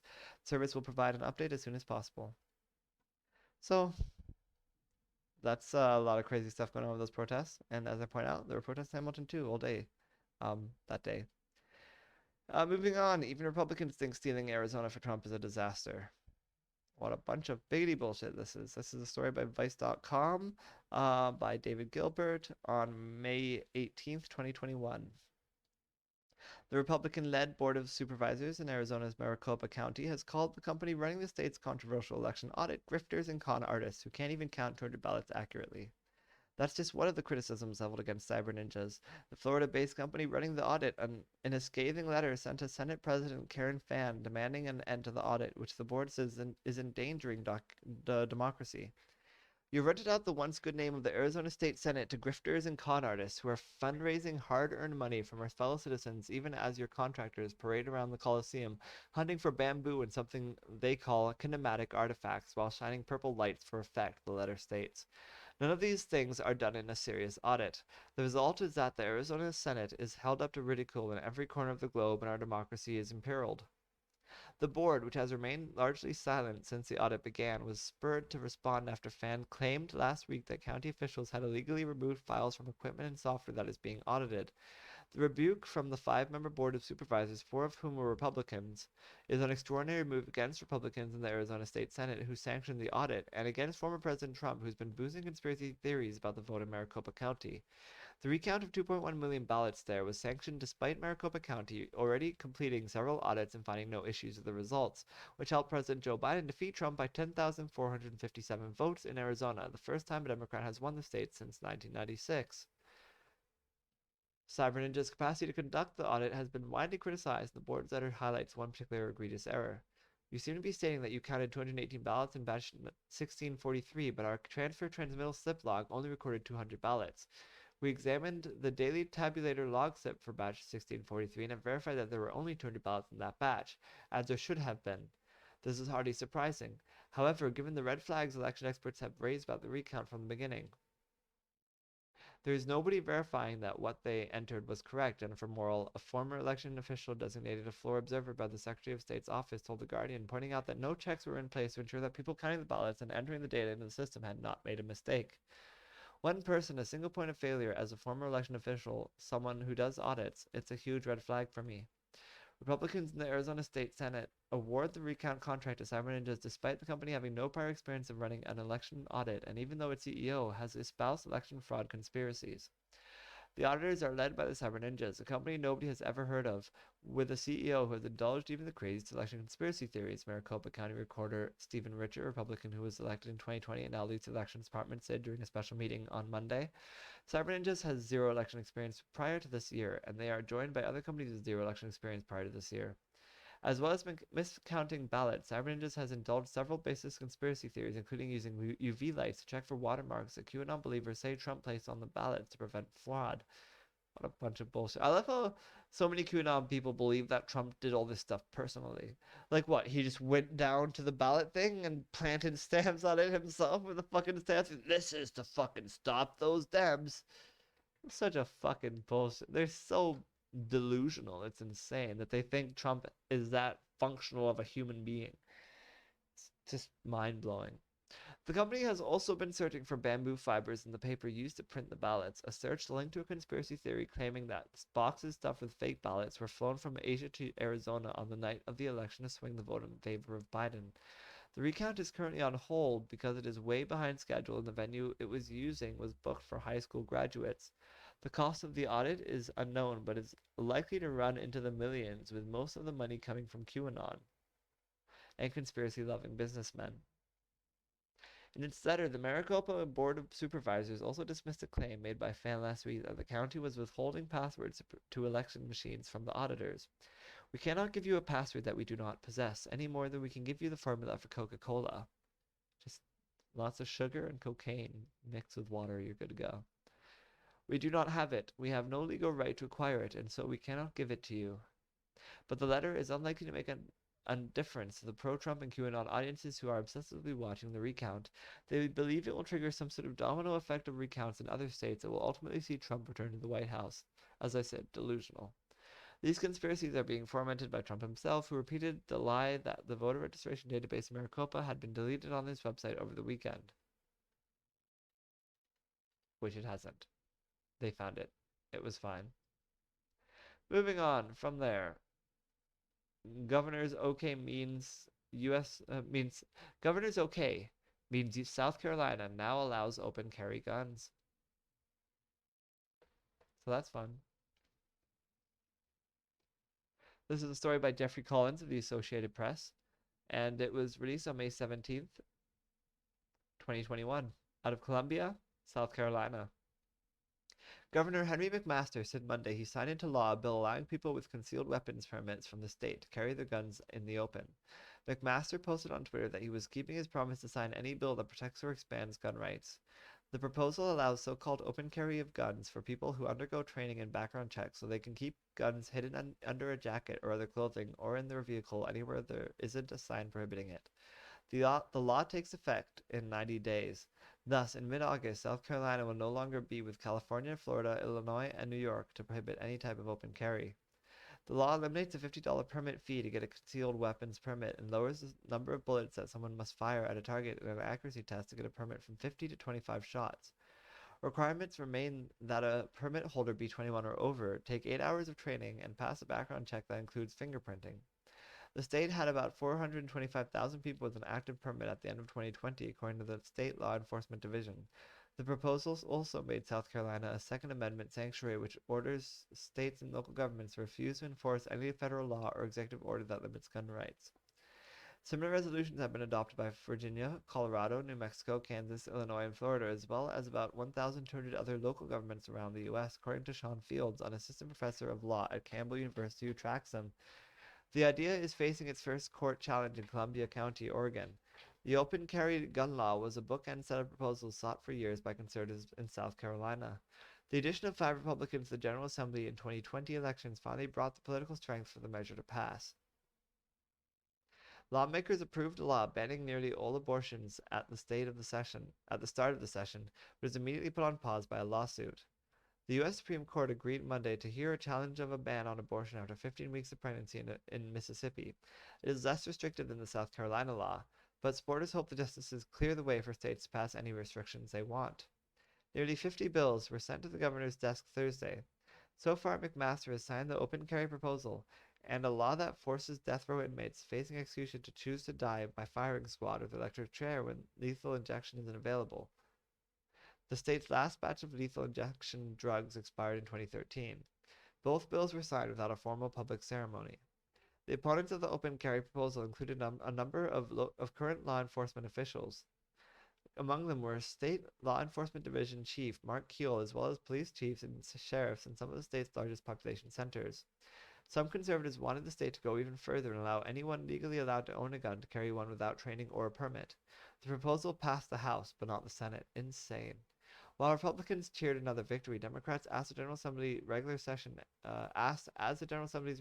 ended last week why they didn't tackle issues like Medicaid expansion or improving education, especially in poor areas of South Carolina. I expected us to do more. I expected us to be better than we are. I didn't expect us to be having the kind of discussions that have taken up our time so far, said Representative Marvin Pendarvis, a Democrat from North Charleston. Well, that's all shitty. Moving on from there, are Israel Hamas committing war crimes in Gaza? This is an explainer by Toronto. Or really, I should say, this is an explainer by Joseph Krauss of the Associated Press on May 18th, 2021. Out of Jerusalem, a week into their 4th war, Israel and the Hamas militant group already face allegations of possible war crimes in Gaza. Israel says Hamas is using Palestinian civilians as human shields, while critics say Israel is using disproportionate force. Who's right? It's hard to say, especially in the fog of battle. The firing of hundreds of imprecise rockets into Israel by Hamas and other Palestinian groups is fairly clear-cut. International law prohibits targeting civilians or using indiscriminate force in civilian areas. Rockets slamming into Tel Aviv apartment-built blocks is a clear violation. But in Gaza, where 2 million people are packed into a narrow coastal strip, the situation is far murkier. Sailor Mercury. Both sides operate in dense urban terrain because that's pretty much all there is. Because of the tight space and intense bombardments, there are few places for Gazans to go. A blockade imposed by Israel and Egypt after Hamas seized power in 2007 makes it virtually impossible to leave. As a grassroots movement, Hamas is deeply embedded in Palestinian society with a political operation and charities separate from its secretive armed wing. While Israel and Western countries view Hamas as a terrorist organization, it's also Gaza's de facto government, employing tens of thousands of people as civil servants and police. So just being connected to Hamas doesn't mean someone is a combatant. There are many in Gaza who oppose the group and all are equally exposed with nowhere to run. Earlier this year, the International Criminal Court launched an investigation into possible war crimes committed by Israel and Palestinian militants during the last war in 2014. Both sides already appear to be using the same tactics in this one. Here's a look at potential violations of international law. Urban combat. Palestinian fighters are clearly operating in built-up residential areas and have positioned tunnels, rocket launchers, and command and control infrastructure in close proximity to schools, mosques, and homes. Prosecutor would have to prove the combatants deliberately placed military assets near civilians to benefit from protection afforded to non-combatants during war. If France invades Switzerland, the Swiss have not prohibited from defending Geneva, including by putting Swiss soldiers, Swiss artillery, and positions and so on inside Geneva, said Marco Sassoli, professor at the Geneva Academy of International Humanitarian Law and Human Rights. Because international humanitarian law applies to all sides in any conflict, the French could fight in Geneva as well. But here the issue of proportionality applies on the big picture level. To continue the analogy, was the French assault on Geneva proportional to the provocation? Proportionality. Israel's critics often accuse it of the disproportionate use of force. They note that the undeclared nuclear power, with the region's most powerful military, is waging war on a militant group armed with little beyond long-range rockets, the majority of which are intercepted by Israel's anti-missile defenses. As in the past, the toll in the current conflict is dramatically lopsided. With at least 200 killed in Gaza, nearly half of them women and children, and 10 people were killed in Israel, all but one of them civilians. Israel argues it has the right to eliminate the threat from rockets, including command infrastructure connected to it. It says it makes every effort to avoid harming civilians, including by warning them ahead of some strikes. But Sassoli said that in past conflicts, Israel had quite large concept of what is a legitimate military objective. Proportionality is international law also applies to individual attacks, but experts say proving a specific attack is disproportionate is extremely difficult. One would need to know what was targeted, what military advantage was gained, and whether it exceeded the harm inflicted on civilians.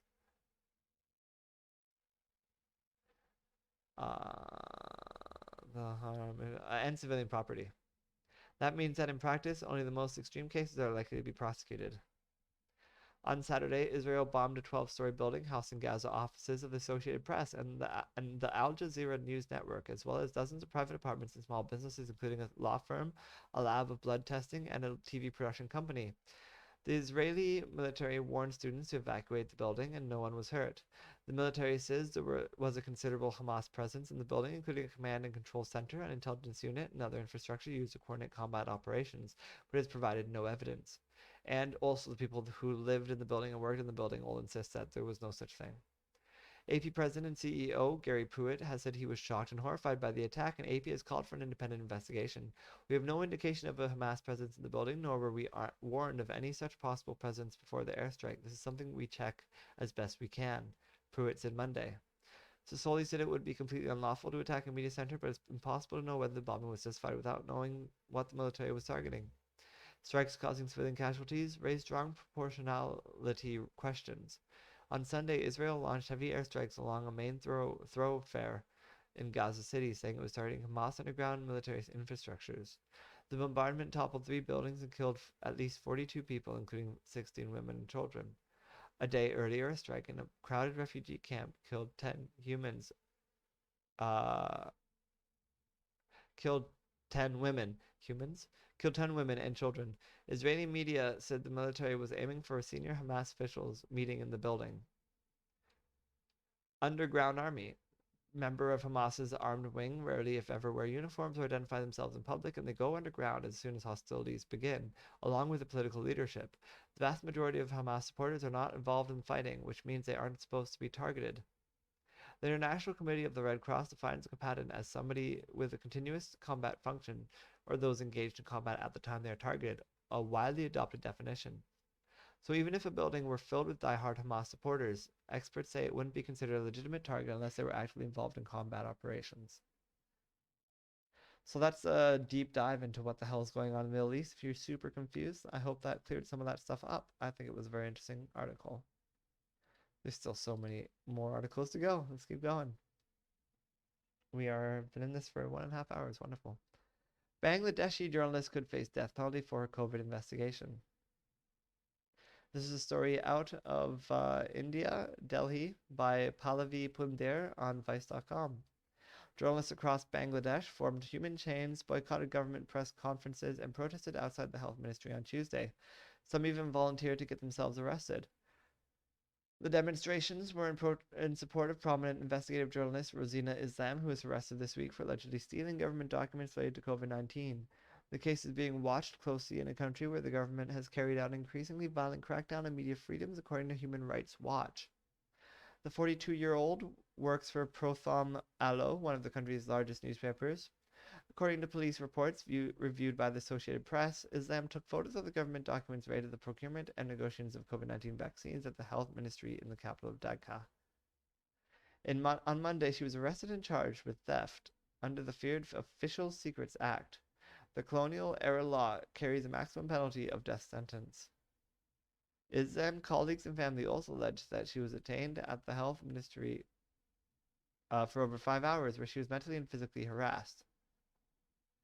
Zahid Malek, the country's health minister, dismissed reports of the hours-long confinement. I don't have any idea whether she was tortured after being confined in the health ministry, he told media. Well, maybe you should have an idea. He claimed Islam entered an office without permission and left the ministry with the files hiding them inside her clothes. Those are state secrets. She did the wrong thing, he said. Bangladesh, one of the world's fastest-growing economies, ranks poorly in global press freedom rankings. At least 12 journalists and bloggers have been charged by police for covering the COVID-19 crisis, according to Reporters Without Borders. Human Rights Watch also found that at least 247 journalists were attacked, harassed, and intimidated by state officials and those affiliated with the government in 2020. Sajjad Sharif, the managing editor of Prothom Alo, told the media that Islam routinely unearthed corruption in the health sector and the government took corrective measures in response to her journalism. She has become a victim of vengeance of people who have been angry about her reports, Sharif added. The newspaper already had a testy relationship with the government, which banned its reporters from official press conferences. Islam's husband, Monirul, told reporters that she was worried about her physical condition and said she was not well. On Wednesday, 60 Bangladeshi journalists and activists signed an open letter in support of Islam, demanding an investigation into what happened. For now, the case has been handed over to a specialized unit of Bangladesh police that previously investigated murders of 3 prominent journalists and bloggers. And that sucks. It's just another story about innocent people facing consequences, though they did nothing wrong, while the worst of humanity is allowed to continue living innocent and is allowed to continue living consequence-free. Isn't it shitty? Yes, it is. Let's move on. Trump's new legal nightmare is all part of the plan, according to QAnon. All part of the plan. And before we continue reading that like we're the Joker, I'm going to get some more water because I am sweating buckets. It's so hot. I'm thirsty and it never ends. Be right back.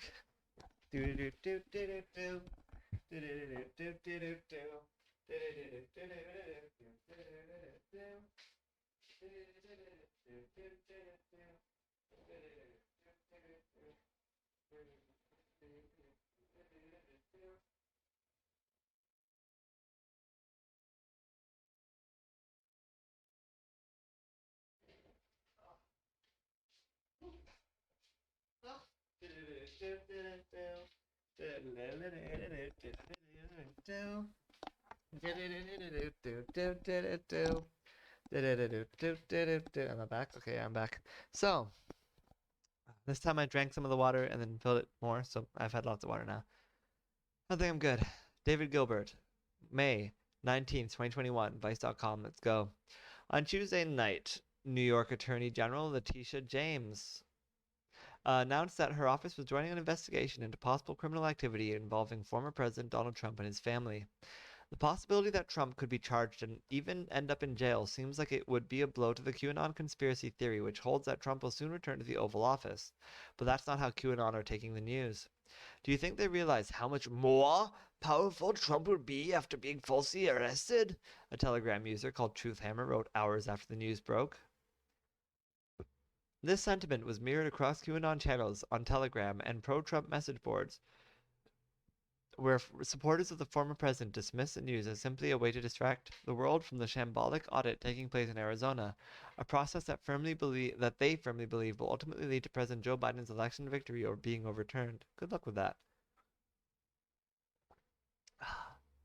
We have informed the Trump organization that our investigation into the organization is no longer purely civil in nature. Fabian Levy, a spokesman for New York's Attorney General, said in a statement first reported by CNN. We are now actively investigating the Trump organization in a criminal capacity along with the Manhattan DA. We have no additional comment at the time. James' office had been conducting a civil investigation in relation to the Trump organization for the past year, in parallel to a criminal investigation being conducted by Manhattan District Attorney C.Y. Vance, a probe that was given a boost in February when the Supreme Court threw out Trump's efforts to stop the release of his tax returns. Both civil and criminal investigations are looking at an array of potential financial crimes perpetrated by the Trump organization. In particular, Vance's probe is looking at whether the Trump organization artificially inflated the value of property to gain favorable loans while deflating the value of other property to avoid taxes, the New York Times reports. Trump has yet to respond to the latest development in the investigations against him, but has in the past dismissed them as politically motivated witch hunts. In the hours after James' announcement on Tuesday evening, this is exactly how QAnon supporters viewed the decision. They will do anything they can to stop him from running, and this is an attempt to derail any vote fraud audit investigation as being irrelevant, a user called DZP1 wrote on the rapidly pro-Trump message board Patriots.win. As usual on these toxic message boards, there were numerous racist comments about James, who is black. Others called for James to be investigated. You don't think Trump left office without enough classified dirt on every one of his enemies, do you? A Patriots.win user called Queen Nicarius wrote. See, this is the problem. They're convinced everyone has dirt, right?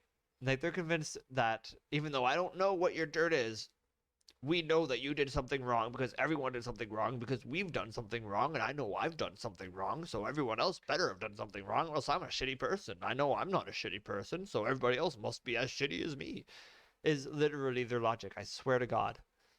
In the wake of Trump's election loss in November, Biden's subsequent inauguration, and the disappearance of the group's anonymous leader known as Q, QAnon followers have become adept at twisting reality when it doesn't fit their prophecy. But now, some followers are beginning to advocate more regularly for violence as response to what they see as a continued persecution of Trump, as evidenced by the attack on the Capitol in January. On Tuesday evening, hours after the news of the criminal probe broke, another Patriots.win user called Evil Guy proclaimed that any attempt to put Trump in jail would end in violence. Good luck with that. I'd love to see it.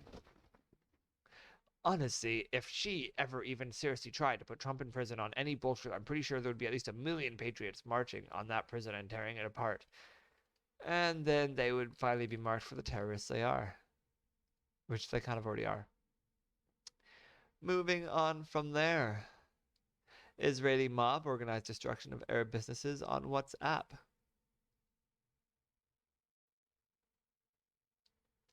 Israeli online extremism researchers say they tried to warn police about the attack before it happened. A video posted to Twitter by the Israeli news channel Can 11 on May 12th captured a mob of people destroying an Arab-owned ice cream shop in the city of Bat Yam.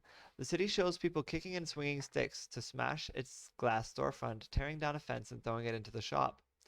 I don't feel safe, Henry Sussin, the Arab owner of the ice cream shop called Victory, told Israel's Channel 12.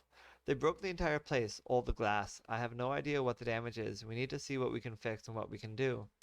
The mob in Bat Yam, the same city where a mob dragged a man out of his car and nearly beat him to death, was one of many that caused chaos and destruction across Israel, and in particular in its mixed cities, which have both large Jewish and Arab populations. Israeli and international media have said that cities like Bat Yam erupted in violence after protests in East Jerusalem against the expulsion of Palestinians from their homes, rockets fired by Hamas from Gaza into Israel, and Israel's brutal bombing campaign against Gaza, which so far has killed more than 200 people, according to the health ministry in Gaza. But it is becoming increasingly clear that much of the mob violence by Israelis against Arab and cities across the country is not spontaneous and instead organized by private WhatsApp and Telegram groups. On Wednesday, the New York Times reported that Israeli extremists have formed more than 100 new groups on Facebook's WhatsApp to target attacks. Motherboard also obtained a screenshot from one of these WhatsApp groups and specifically organized the destruction of Sassin's Victory ice cream shop. Shalom to all of Israel's Jewish citizens, the message written in Hebrew said. I am honored to invite you to take part in a massive attack on Arabs that will take place today at 1800 in the Bat Yam Boardwalk at Victory. Please arrive with appropriate gear, brass knuckles, swords, knives, sticks, pistols, and vehicles with bull bars. Weatherboard first saw the WhatsApp message shared on Facebook by a user who was condemning it. The Facebook user did not respond to a request for comment. The Telegraph previously reported that the owner of the ice cream shop, Sassin, saw the message. The message was shared in a WhatsApp group called Attack on Arabs. Fake Reporter, a group that monitors and reports disinformation and extremist content online, told Motherboard that it has seen the same message spread across many WhatsApp and Telegram groups. Fake Reporter is partnered with the Democratic Bloc, an organization dedicated to defending democracy in Israel. Ori Cole, Fake Reporter's co-founder, told Motherboard that the WhatsApp group is influenced by and includes members of La Familia, the name for fans of Jerusalem's Israeli soccer team, Beitar. Beitar's fans are infamously racist against Arabs and are known to chant "Death to the Arabs" at their soccer games. Another video of mobs in Bat Yam captures the same chant. Of course, wear a kippah, tzitzit, talit, and Israeli flag, the WhatsApp message said. The kippah, tzitzit, and talit are Jewish garments that are worn by some observant Jews, and many Jews wear the tzitzit and kippah, especially on a daily basis. The video of the mob destroying the Victory ice cream shop, shared by Can Il, or whatever that is, shows that some of the people breaking the glass storefront are wearing the tzitzit and the white long threads hanging down the side of the legs, and in the kippah, the knitted cap on their head. Achia Schatz, director of Fake Reporter, told Motherboard that Fake Reporter tried to warn Israeli police about the attack. The victory message was circulating hours before the attack. We sent it to the police, Schatz said. The messages are explicitly calling for people to get armed and to attack people and how to not get caught by the police. The Fake Reporter also showed Motherboard multiple messages that were shared across multiple Telegram and WhatsApp groups that were nearly identical to the one that called for the attack on the ice cream shop in Bat Yam. These groups, Cole said, have already been removed. One message, which was shared before the message calling for the attack on the ice cream shop, contained the exact same language but called for an attack on Tel Aviv. Fake Reporter speculates that this attack was redirected to Bat Yam because there was too much of a police presence in Tel Aviv. Shan said that Fake Reporter tried to warn Israeli police about this online organizing for violence but was initially ignored. The police still doesn't understand that this is taking place online and that they need to stop it, he said. We directed them to 20 specific locations where people were planning attacks. Today, Schatz said the police is more responsive to its reports, and Fake Reporter has a direct connection to the city of Haifa, which has a large Arab population. There's a ray of light here, Schatz said. The violence is surging, but a group of people got together, Fake Reporter researchers, and without exaggeration, I think saved lives. Schatz also said that Telegram has not responded to its reporting and that Facebook, which owns WhatsApp, has been slow to respond. A WhatsApp spokesperson told Motherboard in a statement that as a private messaging service, we do not have access to contents of people's personal chats, so when information is reported to us, we take action to ban accounts we believe may be involved in causing imminent harm. We also quickly respond to valid legal requests for law enforcement for the limited information available to us. However, both Schatz and Cole believe it's primarily the government's responsibility to stop the violence. It shouldn't be our job to do this, Cole said. The same way the Iron Dome protects us from rockets, it's the government's job to protect us from how the violence in the streets is being organized online. And what I say about this is it's not just attacks against Gaza, it's fueling racist attacks within their own country. Someone pointed out on a social media website that we're Nazis if we don't support Israel because that's anti-Judaism. Right? Like, Nazis hate Jews, so if you don't support Israel, you hate Jews too, and you're a Nazi then. And that's complete fucking bullshit. Racism against Jews is wrong, but this is in quotations. Racism against Jews is wrong, but racism against Muslims is okay. If you believe that, then you took the wrong fucking lessons from World War II. That's my belief. What the Boogaloo Boys and ISIS have in common is the next story here. That's the story on Vice.com on May 20th, 2021 by Tess Owen. One is a militant group that ascribes to religious fundamentalism, has been responsible for terrorist attacks, genocide, war crimes, crimes against humanity, and shocked the world with its gruesome televised executions. The other is a sprawling US-based movement of Hawaiian shirt-clad AR-15 touting extremists who long for a violent uprising against the government. On the face of things, ISIS and the Boogaloo Boys don't really have much in common at all, but researchers at George Washington University say they've identified one similarity between the two movements, and it has something to do with a mathematical equation. Patterns of early online support for the Boogaloo movement, which has been linked to several violent incidents in the US in the last year, mirrored the online behavior of early supporters of ISIS, according to a new study published in the journal Scientific Reports this week. We show that the early dynamics of these two online movements follow the same mathematical order despite their stark ideological, geographical, and cultural differences, the study authors wrote. Researchers looked at how Boogaloo Boys on Facebook grew between late 2019 and April 2020 and compared them to how ISIS groups on a Russian social media platform called VK grew in 2015. The growth curves are almost identical. Researchers said they embarked on the project because they felt like social media platforms should show, I don't know what that's trying to say, that disrupting an extremist group at an early stage of development online may be able to crush it before it gets too big. Despite the sociological and ideological differences in these groups, they share a similar collective chemistry in terms of how communities grow, said Yonatan Lupu, one of the co-authors of the paper and an associate professor of political science at George Washington. This knowledge is key to identifying how to slow them down or even prevent them from forming in the first place. Researchers also noted that both groups grew quickly and are often extremely adaptable in the face of social media crackdowns. The Boogaloo movement, for example, operated in plain sight on Facebook for months in early 2020. It started to get attention when adherents of the movement started showing up heavily armed to protest and wearing colorful shirts. After so-called Boogaloo Boys were linked to a string of violent incidents, mainstream social media platforms started removing pages that had any reference to Boogaloo or Boog. But at that point, the movement was big enough that it was resilient in the face of crackdowns, adopting new code languages and nicknames as a way to evade social media restrictions. Researchers said mass shutdowns of online groups can sometimes have an adverse effect as it amplifies grievances and potentially energizes extremists. They think that their mathematical theory shows that if social media platforms intervene by nudging the collective chemistry of online movements in their early stages, they would impact the trajectory of how the groups continue to grow. Our results represent a step towards an eventual system-level understanding of the emergence of extremist movements, the study concluded. We have given evidence that the early dynamics of these two online movements follow the same mathematical order despite their stark ideological, geographical, and cultural differences. It's an interesting story that I thought was important and needed to be told. Moving on from there, why hashtag hold Ubisoft accountable is trending right now. This is a story on Vice.com. By Matthew Galt on May 20th, 2021. Early last year, allegations of physical and sexual harassment rocked Ubisoft and forced the company to face harsh truths about its culture and toxic leadership. According to a May 5th report in the French magazine Le Telegramme, the company hasn't made much progress. Now fans are taking to social media to demand that the company be held accountable. Last year's allegations against Ubisoft weren't limited to one person or one department. According to reports and interviews with current and former employees, Ubisoft was a toxic workplace where managers demeaned women and sometimes physically abused employees. Then Vice President Maxime Belland resigned from the company after allegations that he had choked a female employee at a launch party for Far Cry 4. Jesus Christ. According to the report on Le Telegramme, HR Director Cecile Cornette stepped down in July of 2020 but didn't leave the company until recently. Cornette was replaced by Anika Grant, a 3-year veteran of Uber. One employee told Le Telegramme that many of the HR personnel who oversaw Ubisoft's that many of the HR personnel who oversaw Ubisoft's toxic workplace remains in their positions, and that they don't expect anything to come out of these appointments. Another source in Canada told Le Telegramme that nothing has changed in Ubisoft's Canada offices since Christophe Durans took over for Yannis Mallet. Mallet faced multiple allegations of misconduct.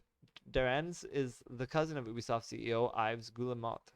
Fans are disappointed and angry. Ubisoft is a huge company that produces multiple big-budget video game franchises like Watch Dogs, Assassin's Creed, and Far Cry. Calls for action against the company have gotten hashtag hold Ubisoft accountable trending on Twitter. YouTuber Lasers created a video covering the topic and calling out for a boycott. It has gained almost 25,000 views since it was posted 6 hours ago. My stance is to no longer buy products from Ubisoft, he said in the video, and there's one thing to take away from this video. I hope it's that you no longer do as well. Okay. The Codex network of fan sites that catalogs the intricate lore of Assassin's Creed franchise released a statement demanding change from Ubisoft. Many of us just want to play games, and that is alright, but I urge you to question your stand. Our beloved games are created by people like you, and they deserve to be able to pursue their passion in a healthy environment full of dignity, respect, and compassion. The Codex network said in a statement, "We demand change, not mere marketing tactics, and we stand together and hope you stand by us. Different, yet indivisible, one hidden blade against injustice."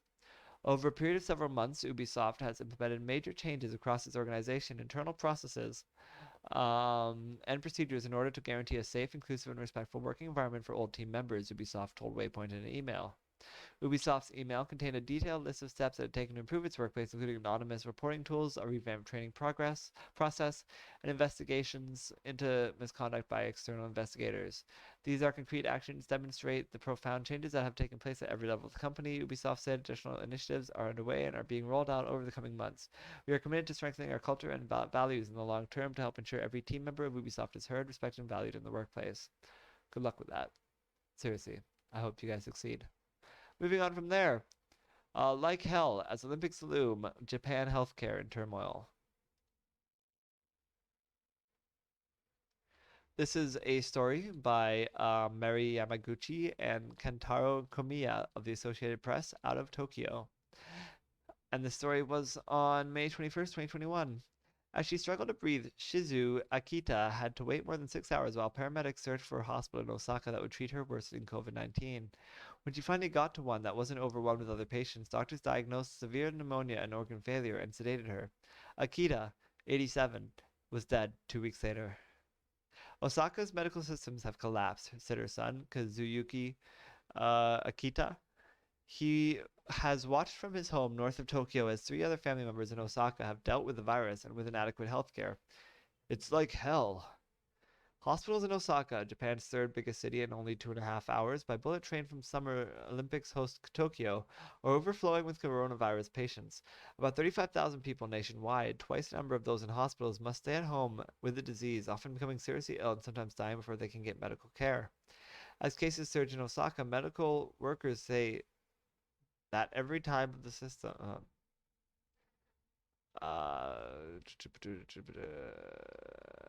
water break. Why not? Water break. Water break. As cases surge in Osaka, medical workers say that every corner of the system has been slowed, stretched, and burdened, and it's happening in other parts of the country too. The frustration and fear are clear in interviews by the Associated Press with besieged medical workers and the families of patients in Osaka. It's in striking contrast with the tone of the capital, Tokyo, where Olympic organizers and government officials insist that July Games will be safe and orderly, even as a state of emergency spreads to more parts of the country and a growing number of citizens call for cancellation. Some see Osaka as a warning for what could happen to the rest of Japan if the crisis worsens at a time when officials and the world are focused on the Olympics. Osaka's struggles are a man-made disaster, Akita told AP in a written message, caused in part by officials lifting an earlier state of emergency despite signs of a rebound in infections. So hot and sweaty. I hate the summer. He thinks his mother might have lived if she'd been treated sooner. Many here are stunned by what's happening. Japan, after all, is the world's 3rd biggest economy and has until now managed the pandemic better than many other advanced nations. But the current surge has sent the daily tallies of the sick and dying to new highs. The turmoil is most evident in Osaka. Paramedics clad in protective gear cannot perform mouth-to-mouth resuscitations and must take extreme precautions to avoid exposure to aerosols, officials and health workers say. Disinfecting an ambulance takes an hour after it has carried a COVID-19 patient, keeping paramedics from rushing to the next call. Emergency patients get only the treatment that has happened to be available, not what's most likely to increase their chance of survival, medical experts say. A patient suffering from heart failure, for example, was rejected by an advanced emergency hospital, and a child in critical condition could not find a pediatric hospital because they were all full, according to an Osaka paramedic who would only give his first name, Satoshi, because he is not authorized to talk to the media. The child later died, he said.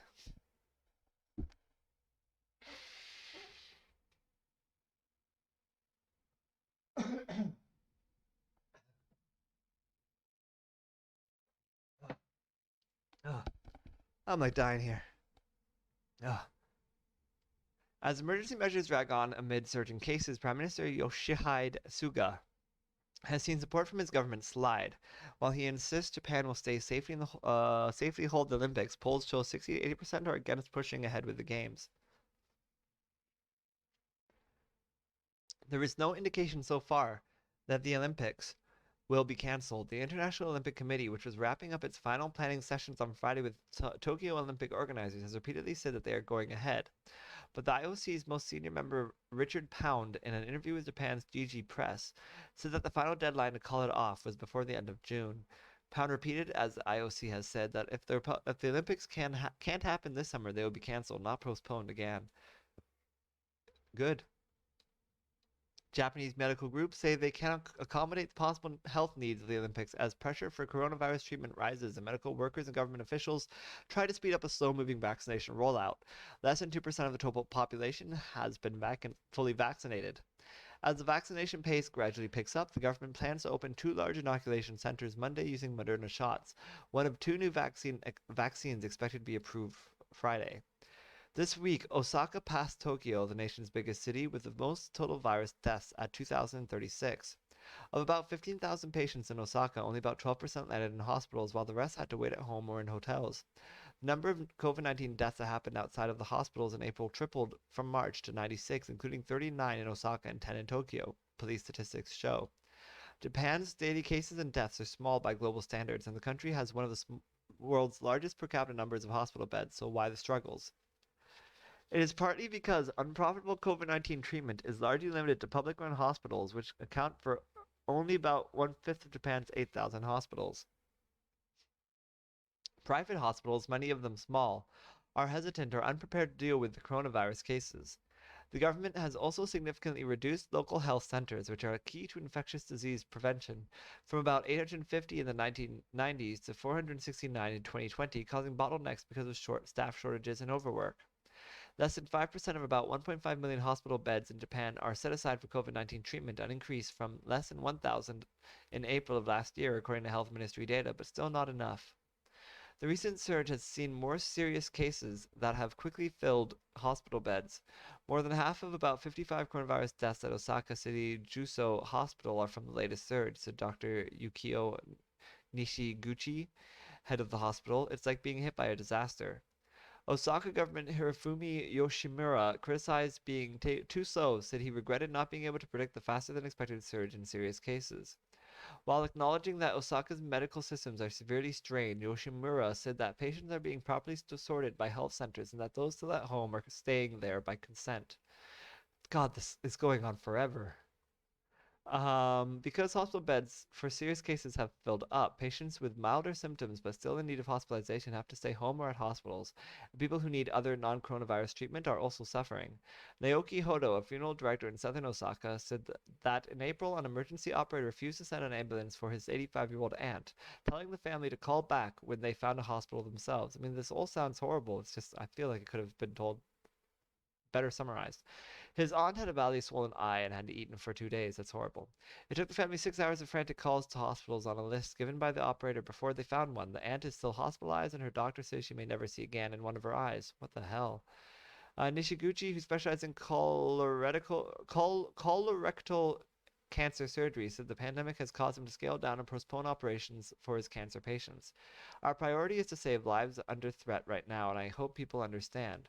Hodo, the mortician, wears full protective gear when he goes to collect COVID-19 victims' bodies at hospitals. The dead are placed in double waterproof body bags and then in coffins when they leave the hospitals so families cannot see their faces. They can't even have a proper farewell with their loved ones, Hodo said. It's heartbreaking. That's horrible. I'm sorry that was so long though. But seriously, cancel the fucking Olympics, people. What the fuck? It's hard to see when they had. It's hard. It's hard to see all this when they had originally been so good at controlling COVID. Japan, I mean, because Japan started out doing so well because masks were a common thing in their culture already. So they were wearing the masks, and that was no big deal. But unfortunately, they did so well that the government was like, you know what? We don't even have to worry about precautions anymore. And that's why things are now the way they are. Moving on from there, the GOP clown show to steal Arizona ruined hundreds of voting machines. This is a fun story. This is a story by Paul Bless on May 21st, 2021 by Vice.com. The sketchy Arizona election recount of the results of the 2020 election is not just undermining democracy, it has flat out compromised the state's voting machines too, according to Arizona's top elections official. Maricopa County, which gave Joe Biden a slim margin of victory in the state last November, is in the midst of a third outside audit after two in February found no issues with the county's voting machines. But this one was commissioned by the Arizona Senate GOP, funded by millionaires and run by a Florida-based company called Cyber Ninjas, who've been referred to by Maricopa County's Republican-led Board of Supervisors as grifters and con artists. On Thursday, Arizona Secretary of State Katie Hobbs and Governor Doug Ducey expressed grave concerns about the integrity of hundreds of machines and demanded that they be decommissioned and replaced. Hobbs wrote a letter to the Maricopa County Board of Supervisors that she believed there were problems regarding the security and integrity of these machines, given the chain of custody has been compromised and election officials do not know what was done to the machines while under Cyber Ninja's control. Hobbs added she did not reach this decision lightly due to the cost to the taxpayers involved. Maricopa County Elections Department Communications Director Megan Gilbertson told NBC News that the county last paid $6.1 million for Dominion voting machines in 2019, though not all of the machines were handed over for the recount. The Board of Supervisors, so in other words, it's going to cost taxpayers millions of dollars for conservatives' bullshit. The Board of Supervisors and Arizona Senate President Karen Fann signed an agreement in April requiring the state to pay for new equipment if they were damaged, according to NBC News. Decommissioning and replacing those devices is the safest option, as no method exists to adequately ensure those machines are safe to use in future elections, Hobbs wrote. As such, my office is urging the county not to redeploy any of the subpoenaed machines that it turned over to the Senate in any future elections. Instead, the county should acquire new machines to ensure secure and accurate elections in Maricopa County going forward. Hobbs stressed that her letter applied only to the machines turned over for the Arizona GOP audit, which is taking place right now, not the machines which weren't turned over for use in the current audit, which include Dominion voting system, which remain certified for use in Arizona. Dominion has been at the center of a basic conspiracy theory alleging that foreign governments, voting technology companies, and political officials colluded to commit massive election fraud against former President Donald Trump. Dominion has sued various high-profile figures for billions for their part in boosting these claims, which the company says are defamatory, including Trump lawyers Sidney Powell and Rudy Giuliani and MyPillow CEO Mike Lindell. There is no evidence that there was any tampering with the voting machines or any other sort of election fraud in Maricopa County, but it was one of two states whose electoral votes were challenged in Congress on January 6th, and well over 100 Republican members of Congress voted after the Capitol riot to not certify Arizona's results. Their votes were ultimately certified anyway. Former President Donald Trump has vociferously supported GOP efforts to overturn the election results in Arizona. On Sunday, Trump boosted baseless claims from the national.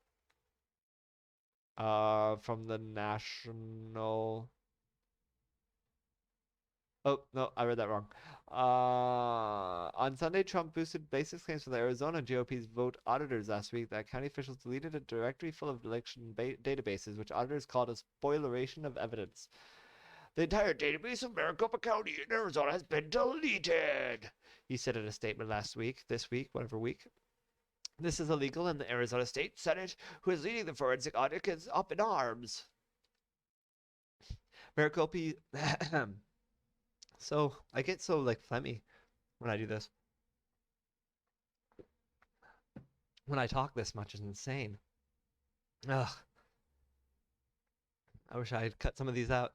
The failure of your so-called auditors to locate data files on the copy they made of the county's server speaks more to their ineptitude than it does to the integrity and actions of our dedicated public employees who effectively and accurately run the elections in the fourth largest county in the United States, boards that are said. Apparently, they prepared a technical document explaining why auditors weren't finding them and exactly how they could do so. The following day, one of the auditors claimed again in a public meeting that the files were deleted, but that he was able to recover all those deleted files and I have access to them. And then Maricopa County responded, "So, they've now recovered the allegedly deleted files," read a message from Maricopa County's Twitter account Tuesday. "Wonder if our technical document explaining this helped." Probably did. What a bunch of bullshit. They lie about everything all the time. It never stops. They never stop lying. And even though people would like to say the same is true of Democrats, I don't think it's true in the same way. Not at all.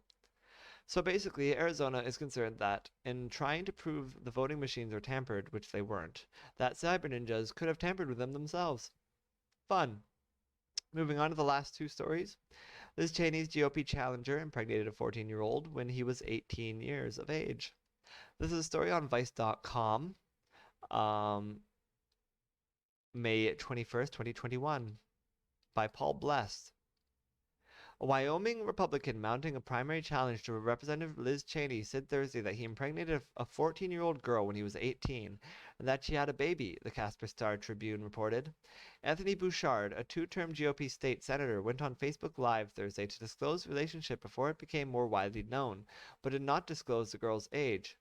Bottom line, it's a story when I was young. 2 teenagers, girl gets pregnant, Bouchard said in the video, which was labeled Senator Bouchard takes on the fake news media. Good luck with that. Bouchard compared the story to Romeo and Juliet. You've heard those stories before, he said. She was a little younger than me, sure, so it's like the Romeo and Juliet story. He later told the Star Tribune that he was 18 and she was 14 at the time she got pregnant. Bouchard said the girl later gave birth to a son. Bouchard and the woman married in Florida when he was 19 and she was 15, with her mother's consent, he told the Casper Star Tribune. The relationship ended in a kind of bitter divorce, he said in the video. She died by suicide when she was 20 years old after having problems in another relationship, he said on Facebook Live. The woman, who the Casper Star Tribune did not name, was buried in Florida in 1990, according to the Star Tribune. On Facebook Live, Bouchard described his relationship with the child as estranged and became emotional discussing it. Sadly, he's made some wrong choices in his life, Bouchard said in the video. He's almost become my estranged son. Some of the things that he's got going on in his life, I certainly don't approve of them, but I'm not going to abandon him. I still love him, just like when he was born. The absurdity of everything that I'm reading right now is just, I was like screaming the first time I read this. I was like, what? Like, is this guy that unaware? Bouchard is one of the most prominent Wyoming Republicans who announced a primary challenge against Cheney in one of the most conservative states in the country. Bouchard announced his 2022 bid in January, soon after Cheney voted to impeach Trump. A poll that month found Bouchard beating Cheney in a hypothetical head-to-head match by more than 30 points, because Republicans love to vote for child pedophiles and then call people who aren't child pedophiles child pedophiles. Cheney was removed from House Republican leadership earlier this month after she voted to impeach former President Donald Trump and continued to criticize him in the months that followed. In addition to Bouchard, Wyoming State Representative Chuck Gray announced in March that he would run for Cheney's seat. Bouchard told the Casper Star Tribune that he revealed that he impregnated a 14-year-old to get in front of a story he expected to be published soon, saying the story was planted by a political opposition research company and that a UK media reporter was involved. Is this the worst you got on me? This is what you're going to do? This is what the establishment swamp does? Drag this out? Bouchard said in the video. Bouchard told the Star Tribune that he didn't believe Cheney herself was involved in the story surfacing, but said in the video that people involved cared only about helping people like Liz Cheney win. The Cheney campaign denied any involvement with the story to the Casper Star Tribune. Investigators have been hounding my family for weeks, and now the liberal fake news is coming out with a hit piece about my teenage years, except it's true news, but okay. Bouchard said in a Thursday tweet, sharing the video, "This is why good people avoid running for office. I won't back down. Swamp. Representative Liz Cheney, bring it." Good luck with that. The way he's like, and then she killed herself at 20. It's like it has nothing to do with him and what he did to her. Like, trauma doesn't grow and perpetuate over the course of our lives. The same goes for, like, when he's talking about his son. He's like, my son has issues. I don't know why. I don't know. Is it because his mother killed herself when he was 6 years old? And probably because she was raped by an 18-year-old when she was 14? Like, what the fuck? This guy does not understand trauma at all, and he's just saying these horrifying things as if they're just, like, totally normal. And that's Republicans literally in a nutshell. Moving on. U.S. proposes tax of at least 15% on global corporate profits. I think this is really important, is what I say about this. But let's read more. Thank God it's short. All right, this is a story by the Associated Press on May 21st. Out of Washington, D.C., or maybe just the state, I don't know. The U.S. Treasury Department supports a global minimum corporate tax rate of at least, no, it's Washington, D.C., because Washington, D.C. is not in Washington, it's in whatever that places. Anyway, the U.S. Treasury Department supports a global minimum corporate tax rate of at least 15%. below the 21% minimum it has been seeking to impose on the foreign profits of US-based companies. The offer comes as the Organization for Economic Cooperation and Development and the Group of 20 major economies seek an agreement on a minimum corporate tax rate. It is part of an effort to end what Treasury calls a race to the bottom as countries compete with each other to cut corporate tax rates and lure multinational companies. The OECD estimates that governments lose up to $240 billion a year to companies that shift earnings among countries to lower tax bills. Competition to cut corporate tax rates has been undermining the United States and other countries' abilities to raise the revenue needed to make critical investments, Treasury said in a prepared statement Thursday, adding that its proposal had been received positively by other countries. Treasury emphasized that the proposed 15% is a floor and said that discussions should continue to be ambitious and push the rate higher. Seeking to finance his $2.3 trillion public works plan, President Joe Biden has proposed raising the U.S. corporate tax rate from 21% to 28% and imposing a minimum tax of 21% on companies' overseas earnings. And that is the full story. I think that's a very important story. I think it's a very important thing that's happening, and it needs to happen because we need to hold these companies more accountable, especially as far as taxing them goes to pay for the damage they cause and the money they take away from us, from the economies and things like that. So it is super important to do exactly the thing that Republicans hate, which is redistribution. That's what we need, and that's how it's going to happen. Moving on from there, remember that you can get instant reactions to the news and articles that don't make the cut at Andrew Geczy on Twitter. That's AndrewGeczy. Moving on to the Geekly blog. That's everything going on in my life, my personal life, my writing dreams, and for the brand. I made it 5 days this week without a smoke, and then I broke on the 5th day. I'm going to smoke the pack over the weekend, write the last of Adrift Homeless, and we'll try again to see how far we can get. Maybe next week I'll be writing this really on edge instead of feeling totally chill. Basically, yeah, I'm somewhat fine now. I mean, I could use another smoke now. That all this time has passed. I've been busting my ass on this. So over 2 hours now we're at. Wonderful. The pre-patch for World of Warcraft Burning Crusade Classic came out. As I think I've explained before, a lot of the changes people were looking forward to with the expansion re-release actually come in the pre-patch. So this has been a really exciting time.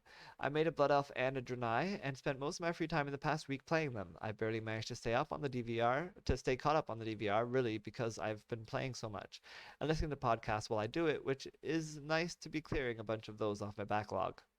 I also went to Reddit to see if I could get some opinions on what I'm doing wrong with my writing. They all seem to agree on the same things, those that weren't the usual Reddit starting shit type, that I'm bad at marketing and my descriptions need work. They pointed out my covers are awful. Admittedly, I'm terrible at art. But I'm trying to get an artist to work with me. I'd welcome any help in that regard. They also pointed out my summaries are lame and lackluster, and I can't argue with any of that. It's really sad to me how many potential readers I could have lost on those points alone. Hundreds? Thousands? A couple people even opened a book, what a concept, right? And read the first couple pages to point out things like how I start Dakota Slade. Is very off-putting. In fact, a lot of complaints this person had about Dakota Slade's opening were actually kind of intentional. The scene is supposed to be off-putting. It's supposed to make you feel weird and uncomfortable. And the relationship is supposed to be weird and not right. And you're not supposed to necessarily like Kale and like all this other stuff that he was like, well, Kale didn't seem likable, and how am I supposed to root for this relationship? I'm like, well, you're not supposed to. That's the point, is that you're not rooting for this relationship. It's a problematic toxic relationship. But anyway, and that too, but anyway, he pointed out that it doesn't come across as intentional, it comes across as clumsy writing, and that too is an excellent point, I suppose. It doesn't matter the intention if that doesn't come across. And he pointed out that putting something so extreme in the first paragraphs of the novel as the cunnilingus of the sex scene, so to speak, is going to push too many people away, and he's right.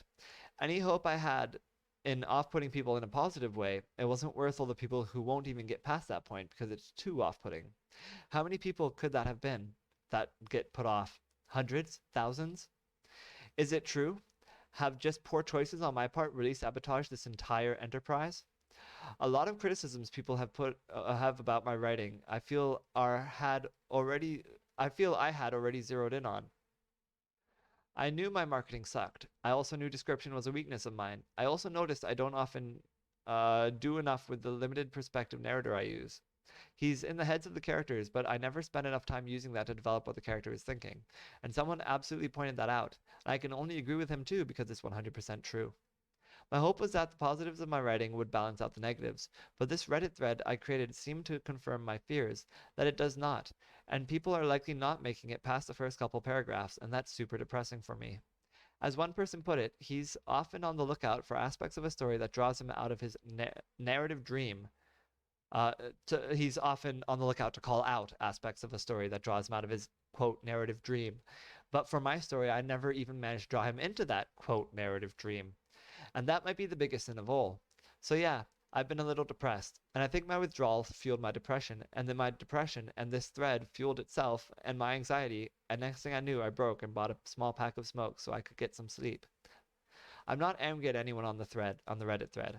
I don't think I take criticism poorly like some people like to accuse me of, and I think I have a lot to learn. I might always have a lot to learn. I think over the course of the Reddit thread, I managed to convince everyone that I wasn't bad at taking criticism, but I failed to convince them that I was a good writer. So there's that. I don't know where to go from here.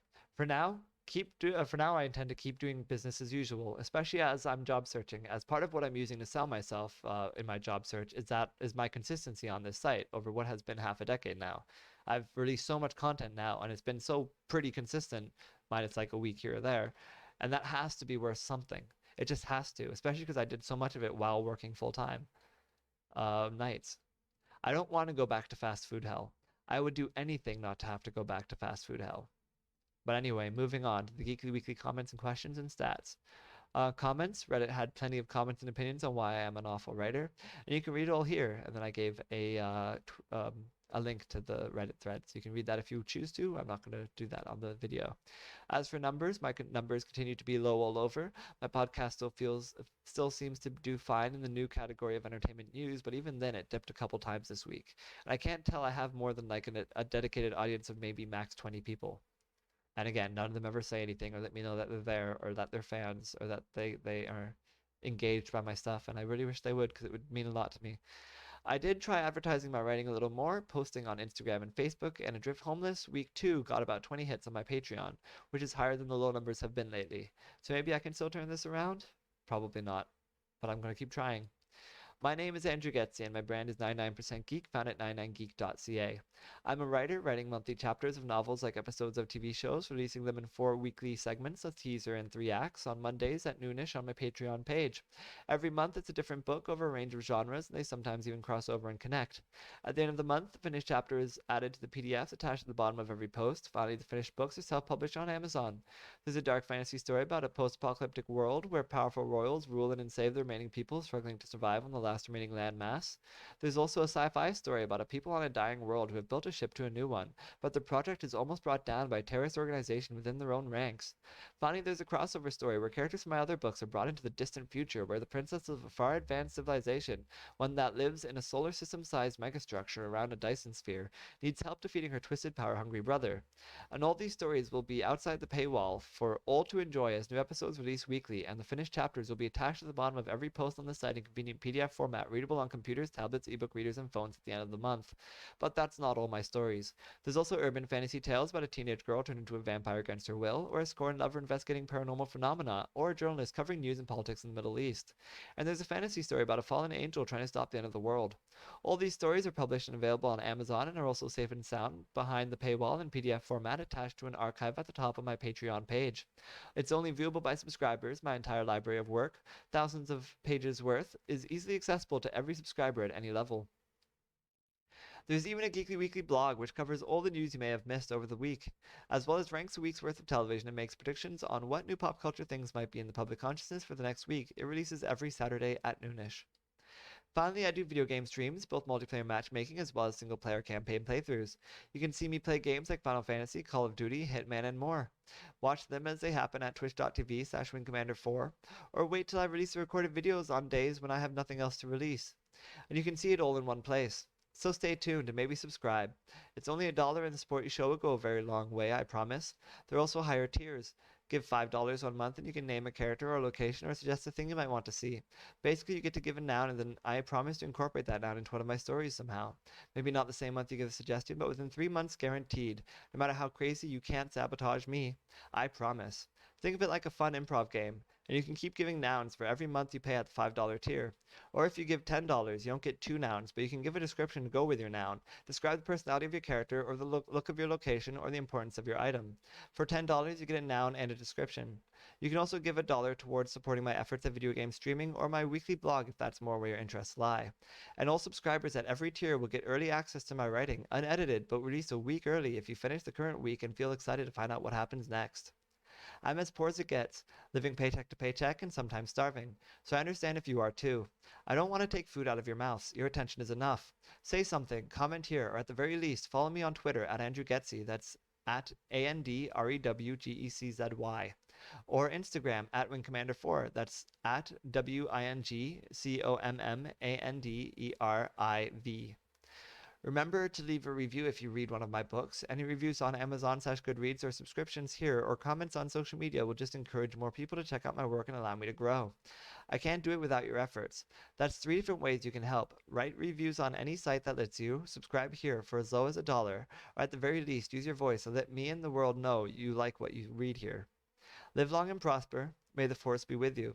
Long live Marceline the Vampire Queen. Remember that Kong bows to no one, but Godzilla is king of all monsters. We are the 99% Geek.